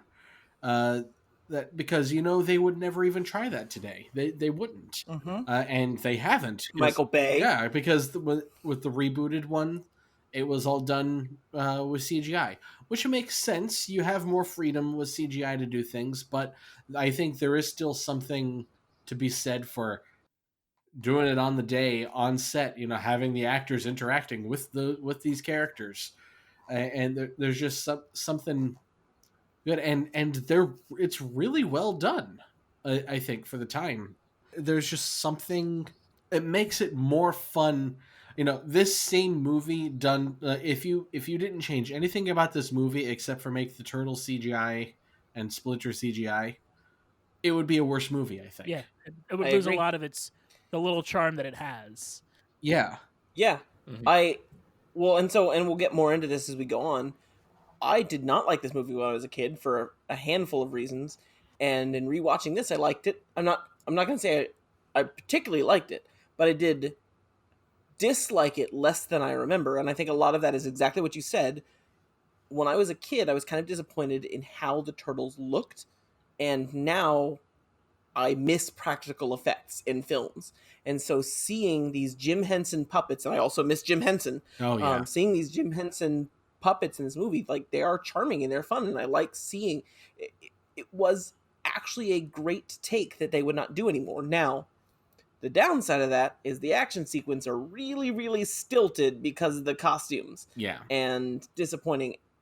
Jurassic Park did it right of having a blend of practical effects as much as you can, CGI when you can't. And I mean, the first Jurassic Park movie and the first Jurassic Park movie only got that right. Yes. But I will argue um, that the one scene that I did watch of Teenage Mutant Ninja Turtles 2 looks like they mhm. improved the costumes to where the mobility is a little better and they're able to do stunts a little better and the action looks. Yeah, I do not remember that I movie. only Is at the all. one watched scene you watched Go Ninja, Ninja Go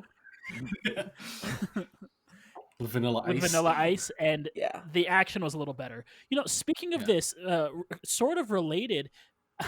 Okay, I've been on, as you guys know, and for listeners, I have been on a huge Lord of the Rings kick recently, and on my way back up Good. here, Everyone should be. I was listening to a podcast.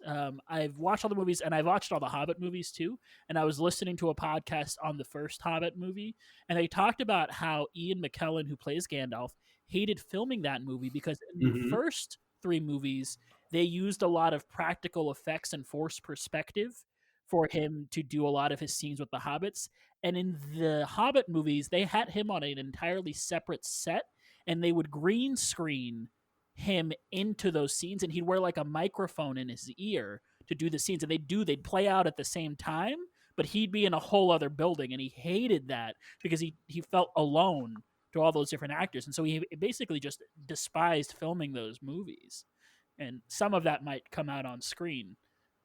Definitely not when he Yeah. has his weird relationship with Gadriel, am I right? Or Galadriel, am I right? Ugh. Mhm. He's just so happy to Yeah. see someone else on set with him. Yeah, I think That's why it's I intense. think the sweet spot is as much practical as you can, CGI when you can't, and I do think this movie could be improved by using some computer generated graphics in the action sequences. But I'm with Chris. I don't think it's improved by the characters being not puppets. I think that holds up very well, even better than I Yeah, remember. I think Yeah. it's what these movies are. And I mean, we have seen, and I don't know if we want to talk about this because I don't know how many of you have seen it. We have seen them if they are all CGI, the turtles, and it is not that successful. Those movies aren't good. No, they're And not. part of They that, also changed the character designs. they changed the which is character weird. Yes. designs. Those movies aren't really about the They Ninja have Turtles. They're noses, about like human noses. April O'Neil. That's the Yep. same crap that they did with Transformers. Yeah. Is that those movies weren't enough about the robots? Yes. And Right. who do you think directed these Teenage Mutant Ninja Turtle movies? Mhm. Well, I mean, technically, Michael Bay was just the producer, I think, I of the apologize. Ninja. Yeah, you get what I No, mean. but still, it's the same His thing. hands are I all didn't over notice those that. movies, and Mhm. you can Yeah. tell. No, sometimes someone produces a movie and it feels like they might as well have directed Yeah. it. They're like Nightmare Before Spielberg Christmas. stuff, yeah, Nightmare Before Christmas as well. Like that feels like a Tim Burton movie, even if he didn't technically direct it. So yeah, you're not wrong to make that parallel. It's absolutely that's the kind of movie Michael Bay makes. Just a complete misunderstanding of the property. Yeah, it's like And yeah. those movies could be really good, but they're just not. Pete, real quick, just since you had never seen this before, how did you feel about the turtles' like physical design? That I will say is the one thing I did like about it. I Okay, don't disagree with anything you guys just said. Okay. I don't think it was as impressive as the dinosaurs in Jurassic Park level of Well, like no. animatronics and Oh costumes. no. But No. it definitely was not something that gave the movie negative points. Other than the fact that sometimes the dialogue was not properly synced up with them moving their mouths. They're Muppets. Yeah. I know, but sometimes like they weren't even moving their mouths and talking was happening. So the turtles go home with April, where the group also the becomes movie is fast bad. friends. But after eating dinner with her, they return to their hideout ransacked and Splinter missing. They return to April's apartment to ask her for her help finding Splinter, while Charles visits to warn April to stop annoying the police in her investigation. As he does, Danny notices the turtles hiding in the apartment. Annoy the police. Danny and his father have a fight about Danny's delinquent behavior in the drive home, and Danny suddenly jumps out and runs away. He ends up in a warehouse full of teens engaging in various fun and games, while also being didn't know how to trained to read be that. ninjas for the foot. And smoking. Read that sentence. Please read that sentence again with a straight face.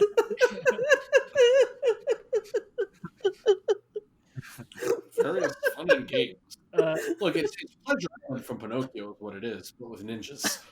The Foot are called to a meeting where their leader, a man adorned in giant bladed armor called the Shredder, tells them the Foot is their only family, and we are shown Splinter hanging in chains.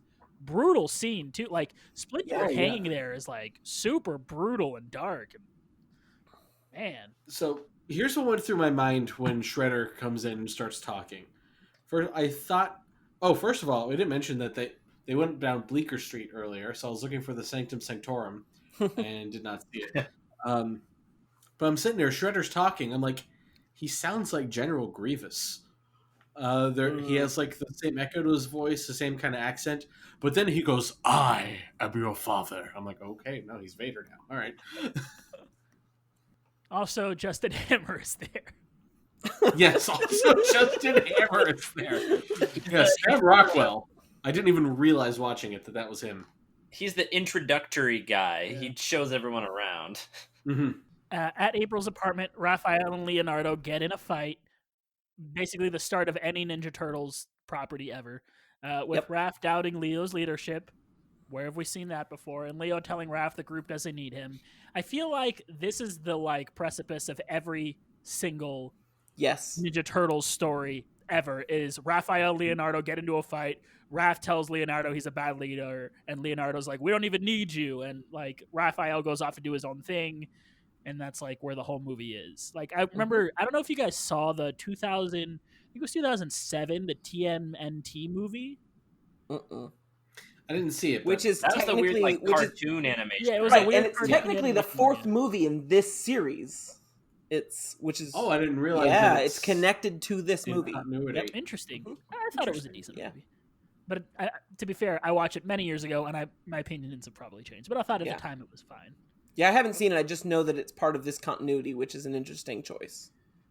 Sean Astin played Raphael in that.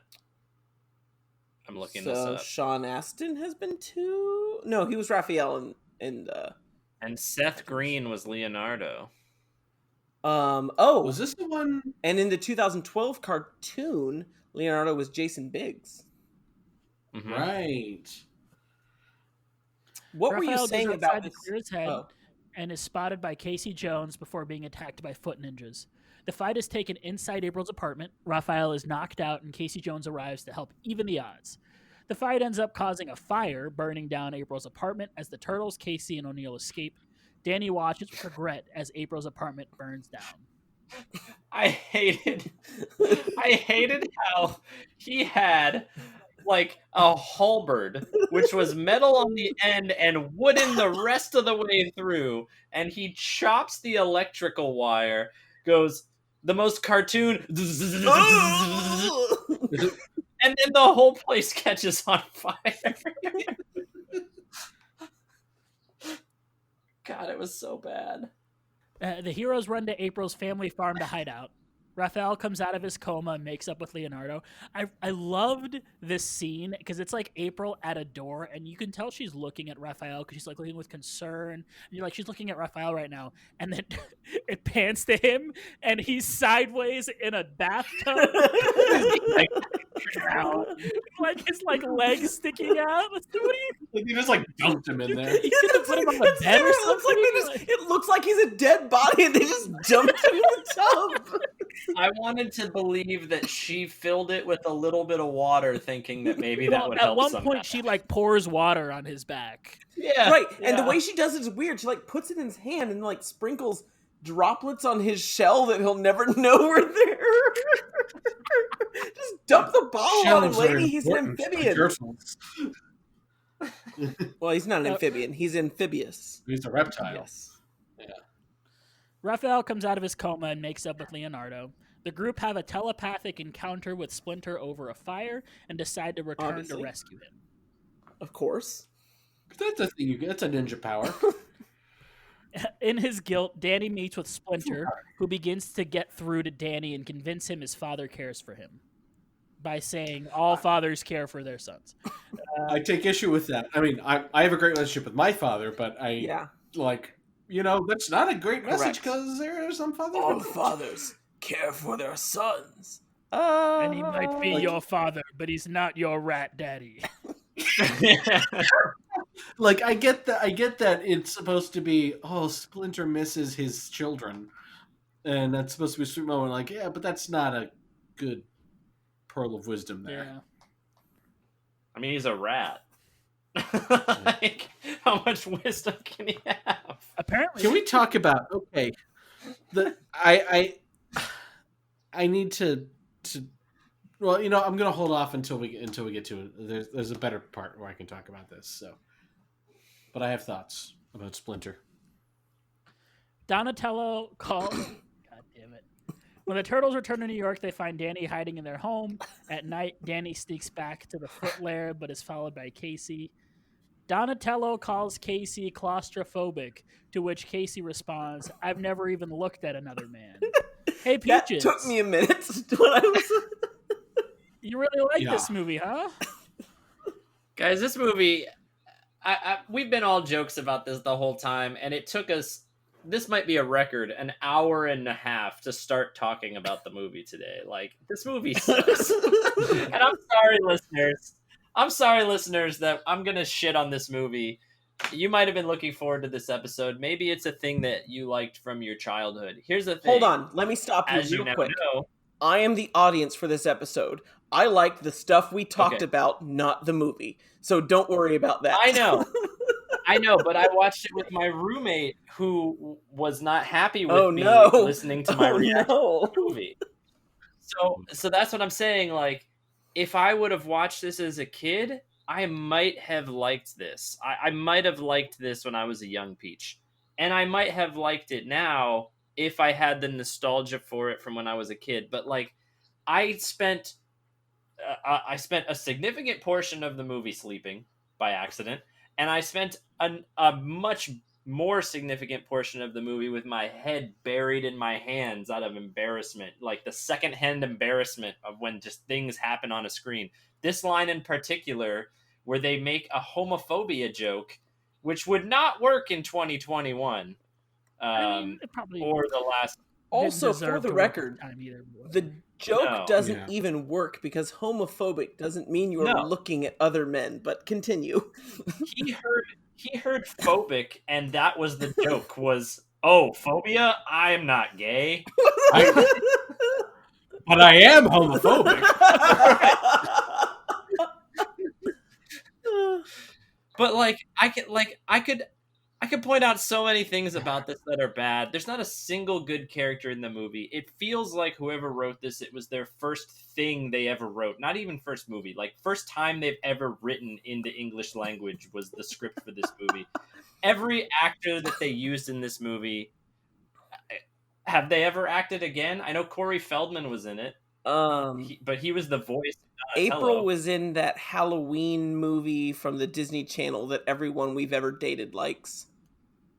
She's So bad. She's the Okay. mom in Halloween Town. Oh my god, is she really? She is. Oh no. Okay, so they're Wow. all terrible. And here's The Casey Jones guy, actually, I looked at his IMDb. He's got a surprising amount of credits to his name. fair enough, but most of the dialogue in the movie is completely useless. Yeah. And here's Wait, the thing Sam that Rockwell weirdly has bothers been me in other more than things. anything else. I know. Let me be hyperbolic, okay? Suck my ass. Here's the thing that like irked me the most, and I don't know why this irked me the most, but it did. Splinter tells the origin story of the Turtles twice in this movie. He tells a long version and a slightly shorter version. In the origin story, he says that he found all of them at the same time playing in radioactive material. Why do 3 of them have a California accent and Raphael has a thick New York accent? How did that happen? And it's so stereotypically thick. He's like, hey, don't worry about it. I'm going out to watch a movie.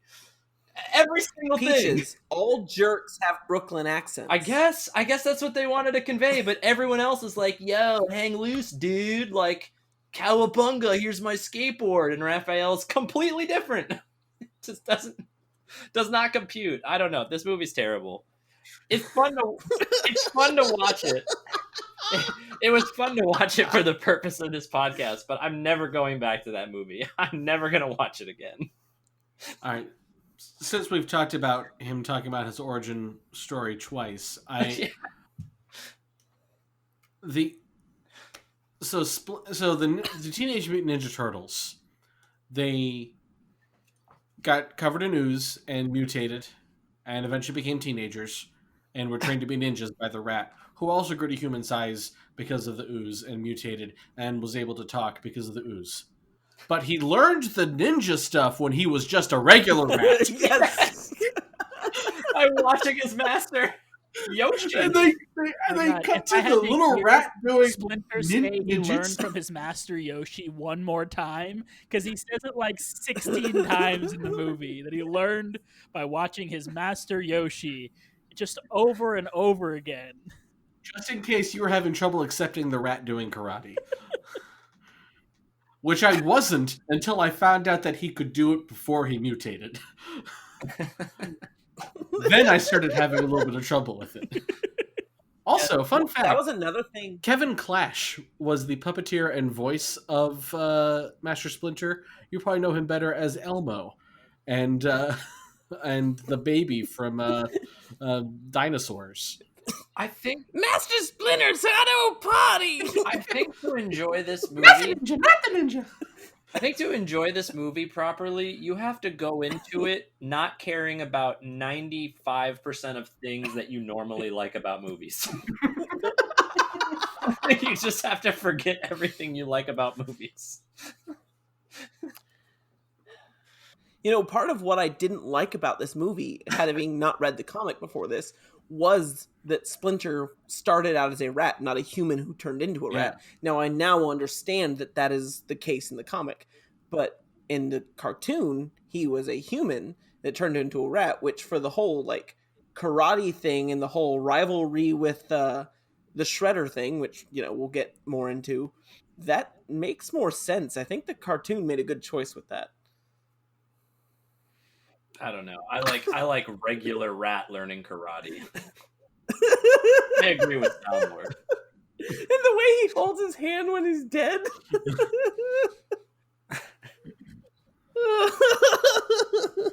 Danny talks to Splinter again and learns about Splinter's past. When he was just a regular rat, Splinter was the pet of a warrior in Japan who competed with another Oroku Saki for the love of a woman. When Splinter's master and his wife ran to America, Saki killed them both in jealousy. Splinter injured Saki's face in I know you meant anger. I don't know why I wrote that. Is he a fan of Arm Guard? And Saki sliced Splinter's ear before escaping. Splinter then reveals Oroku Saki is the Shredder himself to a shaken Danny, even though it's literally the most obvious thing that anyone could possibly see at this point. It's been telegraphed 600,000 times. The Shredder finds them talking, realizes the turtles are back, and sends the foot after them, then orders his right-hand man to kill Splinter. I don't know why that's so funny. Danny and Casey are able to rescue Splinter and convince several of the recruits that the Foot Clan is not a family by saying, "This is not a family." He has a point. They're like, yeah, he's right. Everything Splinter says is, Splinter doesn't have to like use arguments. He just says things and people believe him because I guess when a talking rat is telling you things, You know, it's you don't question it. it's too bad that James Avery only played Shredder on the cartoon and not in this, Yes. because it would have been great to have someone walk into Shredder and go, "You are not my father!" The turtles are attacked by the Foot, but able to easily How take come out Shredder don't want me, man? dozens of ninja in a fight, stretching from the sewer through the street and up to a rooftop. Atop the roof, the Shredder confronts the turtles alone and easily beats them in combat. He's able to subdue Leonardo, convincing the others if they drop their weapons, he will spare Leo. Admitting... I have an issue with their strategy of, let's take him on one at a time. Right. Well, That's very bad guy logic of them. well, I had an issue with Yeah, it right? at the begin, like after the first two. So the first guy goes up and is like, I get it the first time because you're like, oh, this is just another guy. Let me whoop his butt. And then he slips and gets hit. And then the second guy goes up and you're like, okay, maybe that first one was just a fluke. And then he gets hit. And then they play rock, paper, scissors to decide who's going to be the next one to fight the Shredder. At that point, I was like, all right, well, maybe you should all fight him together now. The first couple times, I thought it was fine.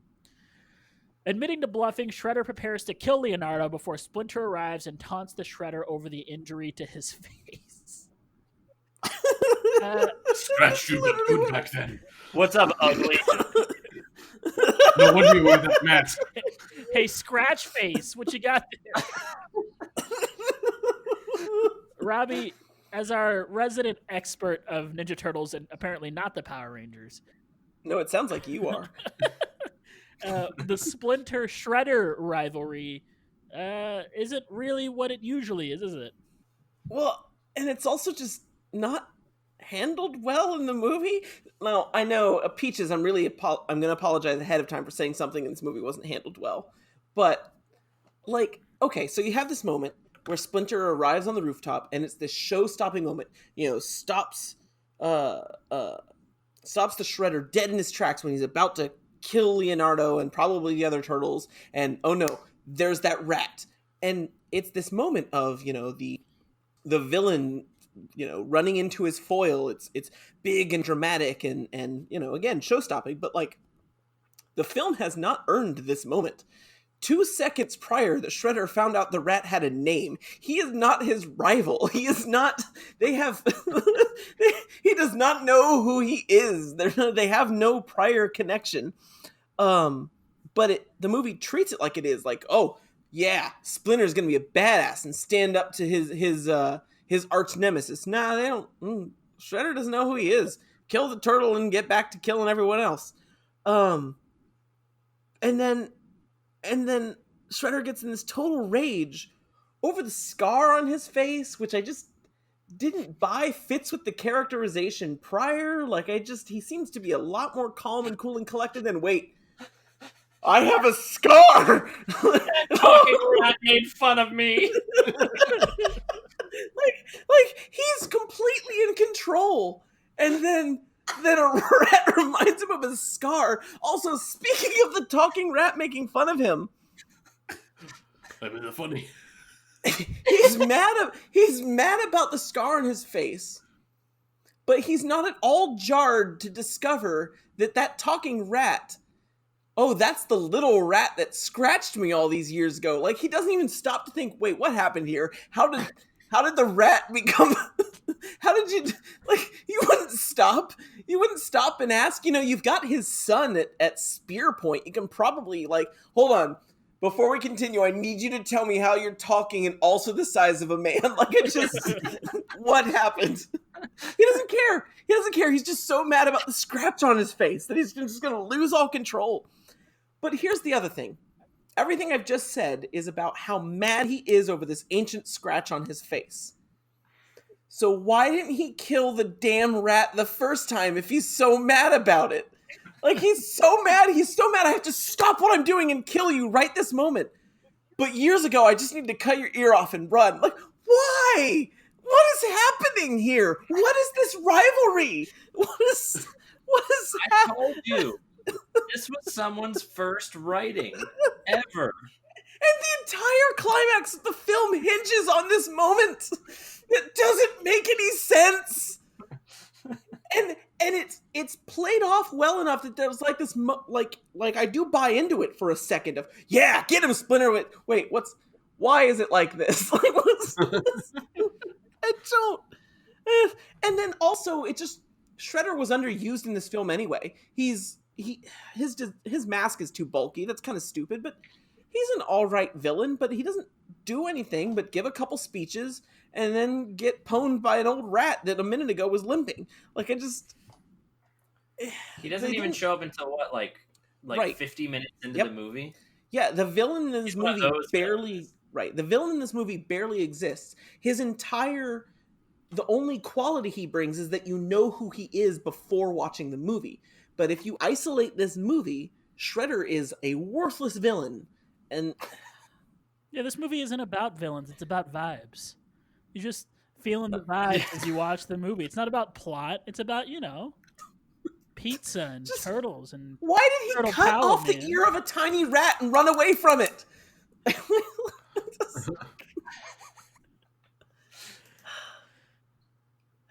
So why is it a rivalry over a face scratch? Have you played Final Fantasy VIII? No. Okay, well, someone out there is going to understand that super deep cut. Okay. Like the cut on Shredder's face. Literally. Shredder angrily lunges at Splinter, but Splinter is able to casually toss his master's murder over the side of the building because he does some weird nunchuck thing where he grabs onto the staff with the nunchuck and flips him somehow. I don't know. His master's murder over the side of the building where he falls into a garbage truck driven by Casey Jones. Jones activates the compactor in the back of the truck where we see Splinter's helmet crushed. Casey Jones tried to murder this man. I mean, I thought he was successful. Nah, he's back in the sequel. I learned that afterwards. Also, Peach, let me tell you what happens in the sequel. I remember. Hold on, that was the one moment in this movie where instead of covering my eyes, I had a full like what the fuck face. Because I was like, they did not just murder him with a garbage truck. Well, and that's what happens in the comic. In the comic, they do just murder him with a garbage truck. Well, now I know that. The sequel is garbage. I don't remember very little of it, but the end, he becomes Super Shredder because he gets mutagen on him, and he becomes big and huge, and he's Super Shredder. But all they do is they just show him in the distance in the darkness. So you don't get the payoff of Super Shredder. You just see him in the darkness, and then he punches some beams in a pier. He's underneath a pier, and the pier collapses on him and kills him. It's just, he's on screen for seconds and then kills himself. It's really bad. Yeah, roommate wanted me to watch it. I will not do it. Eduardo, get us to the end of this. No, you see him. I'm looking at it right. I'm looking at a screenshot right now. You do get to see it. Okay, hold on. Maybe I was just blind when I was a child. It looks pretty well lit here, and you do get to. I mean, it looks stupid, but you do get to see it. I liked how they were talking about how he looked like a can opener and how he probably spent his time making coleslaw. Oh, yeah. Wait, That's a normal thing. when he got to do. mutagen, why did the spikes grow? Eduardo, get us out of here. Don't worry about it. Because in the garbage truck, the spikes got pressed up against the pressing mechanism of the truck and they elongated all individually. Well, no. He spends the rest of the second movie in his normal suit. And then he gets mutagen and the spikes grow. Oh. My bad answer. Yeah, see, I made it worse because it is worse.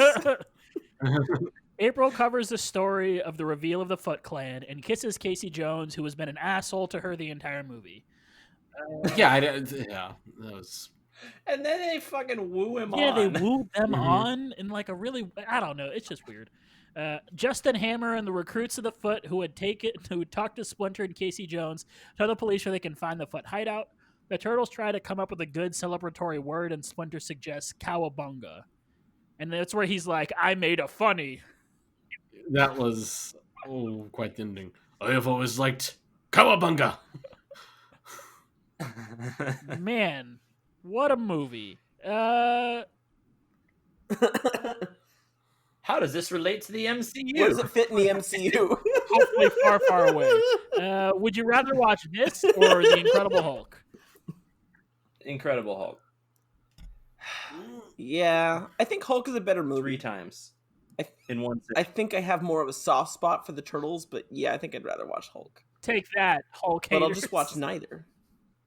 They'd rather watch it than this movie we're going to Sure rate hasn't. the lowest movie we've Wait. ever rated ever. Didn't Angela rate Hulk a 2? I wonder how she feels. I turned this on. She goes, "Yeah, I'm not interested," and she left the room.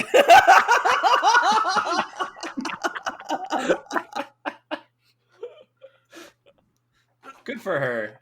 I'm proud of her. Yeah. Eduardo, I'm curious because I know Bailey said she's watched this movie a lot. Did she, has she watched it a lot and still likes it, or is she with She us? has a lot of nostalgia for the movie. And I think she specifically it. has nostalgia for the second one because she kept bringing up the Vanilla Ice rap. So, It's- Well, Is how that could the you Go not? Ninja, Go Ninja, Yeah. Go? Mm-hmm. uh, Classic. so I think she just has like Jingle All the Way is not a good movie, but I have lots of nostalgia for that movie, and I think it's fantastic. It's way better than this. But I wouldn't call it a good movie. So I feel like that's probably where Is I'll that the be. Arnold Schwarzenegger versus Sinbad one with the Yes. toy? Yes. Dasher die zur Brand Okay. Vixen Kame Cupidana Blitzen. He turned into Turbo Man. You really... Come on. That's a Christmas classic.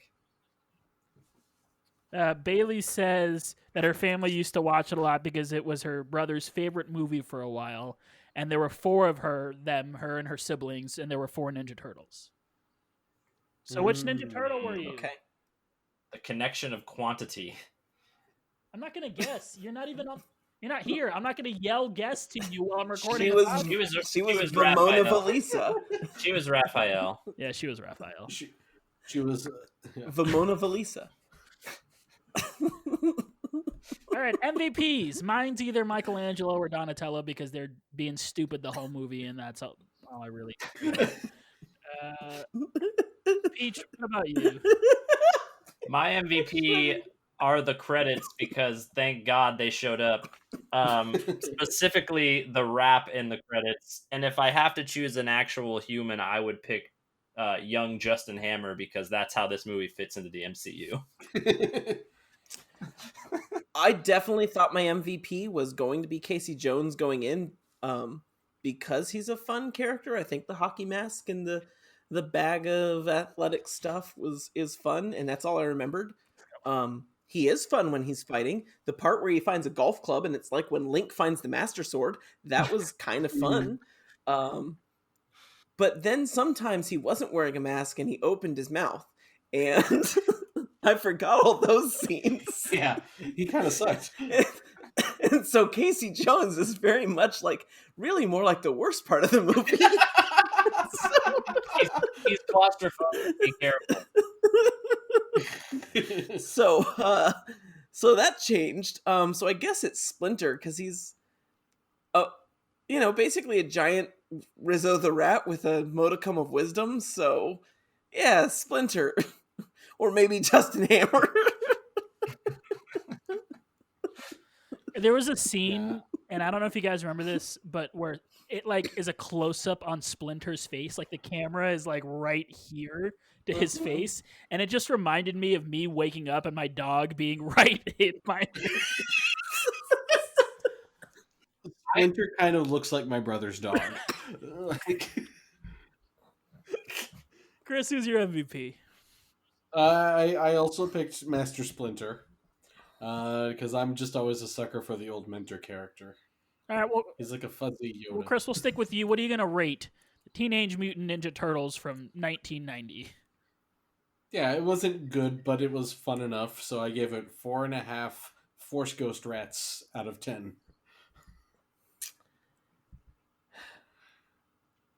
I honestly, as weird as it sounds with what we've said, I like this movie more than I thought I would. I thought this was going to be like a 2, and I was braced to come into this episode and have to defend myself against, well, at least Eduardo and Chris, of saying, no, this movie is not good, guys. You need to slow down. This movie is not good. So I am very happy that I'm not alone. That said, I found myself enjoying it a little bit more than I thought. So I'm going all the way up to a 4. 4 completely vestigial deadly weapons out of 10. I am not going to sugarcoat it. This movie is not good. I don't care how nostalgic it might be for people. I gave it 2.5 Chevy Novas out of 10. Yeah, the more we talked about it, the more I didn't like it, and I'm bringing my score down even more. I'm giving it. Yeah, I might do that too. You know what? I'm giving it 3 Casey Jones attempted murders out of 10. I had to. The more we've talked about this movie, same. I'm down to a 3. You're right, Eduardo. You convinced me. The more we've talked about this movie, the more I realize I kind of hated this movie. I just wanted it to be over so I could finish the notes. Like, I feel bad because, like, I know there's a lot of people who really love this movie, and I felt like I thought that I had a lot of nostalgia for the movie, and then as watching it, I was like, nope, no nostalgia here, just lots of regret. You know what I will say? The bittersweet part about it is, like, yeah, we found this movie not super enjoyable, but it was not enjoyable in a funny way, which led to what I thought was a pretty good podcast. Yeah. Not gonna toot my own horn, but like when we talked about Dark World, we all didn't really like it, and we were like morose about it. So, at least it gave us some quality laughs here. Yeah. I mean, maybe the real movie were the laughs we made along the way. And we could do a Power Rangers episode now. Let's kick shell. Let me tell you something. I don't know when we are going to have time to do a Power Rangers episode, because starting next week, folks, that's right, we are going to be doing WandaVision, and we're going to be trying to put these WandaVision episodes out as soon as we can. We're going to try to do it at least within that same week, if not within a few days of the episode coming out. We're going to be recording probably the day or 2 days afterwards, and then we're going to try to have the recording early in the next week. So you guys will be able to hear it every single week. We're going to be back. I'm going to assume, because of the episode structure, that our episodes are going to end up being a little shorter than they usually are, like today's 2.5-hour episode on nothing.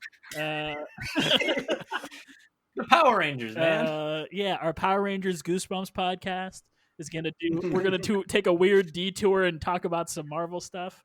And then as soon as WandaVision ends, basically, it pops up that we're doing Falcon and the Winter Soldier. Yeah, literally the next week, I think, is when Falcon and the Winter Soldier premieres. It's right after WandaVision ends the next week. They're picking right up. Disney Plus is like, all right, you're not canceling now that Mandalorian's over. We're just going to keep throwing shows at you. And I guarantee you, after that show, there will be another show right after it. Like, I don't think we're getting a break this year because there are too many shows. Yeah, because they haven't announced when Bad Batch is coming out yet. I wouldn't be surprised if that comes out when Falcon Winter Soldier is done. So there's going to be lots to talk about for a long time. So don't worry. There's going to be plenty of content. But I think that's going to do it for this episode of Assembly Required. If you want to send us an email, you can always email the show, assemblyrequiredcast@gmail.com. Follow us on Twitter @assemblycast. You can follow us all individually. We got D_Peaches, GatorSax2010, PhilKid3, and ABCD Eduardo 1. I also want to take a quick moment to talk about a friend of ours. So there is a friend of ours who was just added to the donor list for a new kidney, and he wants to reach out to see if anybody is able to help him. I'm trying to pull up the GoFundMe information right now, and then Chris, I'm gonna task you of putting that information into the show notes when it's time to post them. But his name is Trevor, and we have all been friends with him for quite some time, and he's a wonderful, wonderful, wonderful person.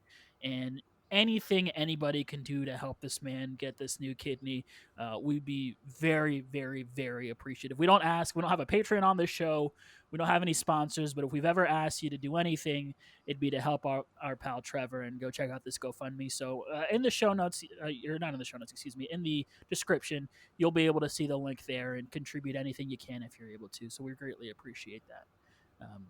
But once again, yeah, that's going to do it for all of us here, for myself, for Chris, for Peaches, for Robbie. We love you 3000. Cowabunga dudes. Bye, everybody. Radical, radical, radical, radical, radical. Ow, my toe, my toe! Bossa Nova. They're the coolest podcast guys around. Peaches, Chris, and Eduardo leads, and Chris does all the sound. Peaches, Chris, and Robbie writes the notes we use, and Peaches is named after a fruit. Robbie, Peaches, Chris, Eduardo. Robbie, Peaches, Chris, Eduardo. Robbie, Peaches, Chris, Eduardo. Assembly required. Turtle art.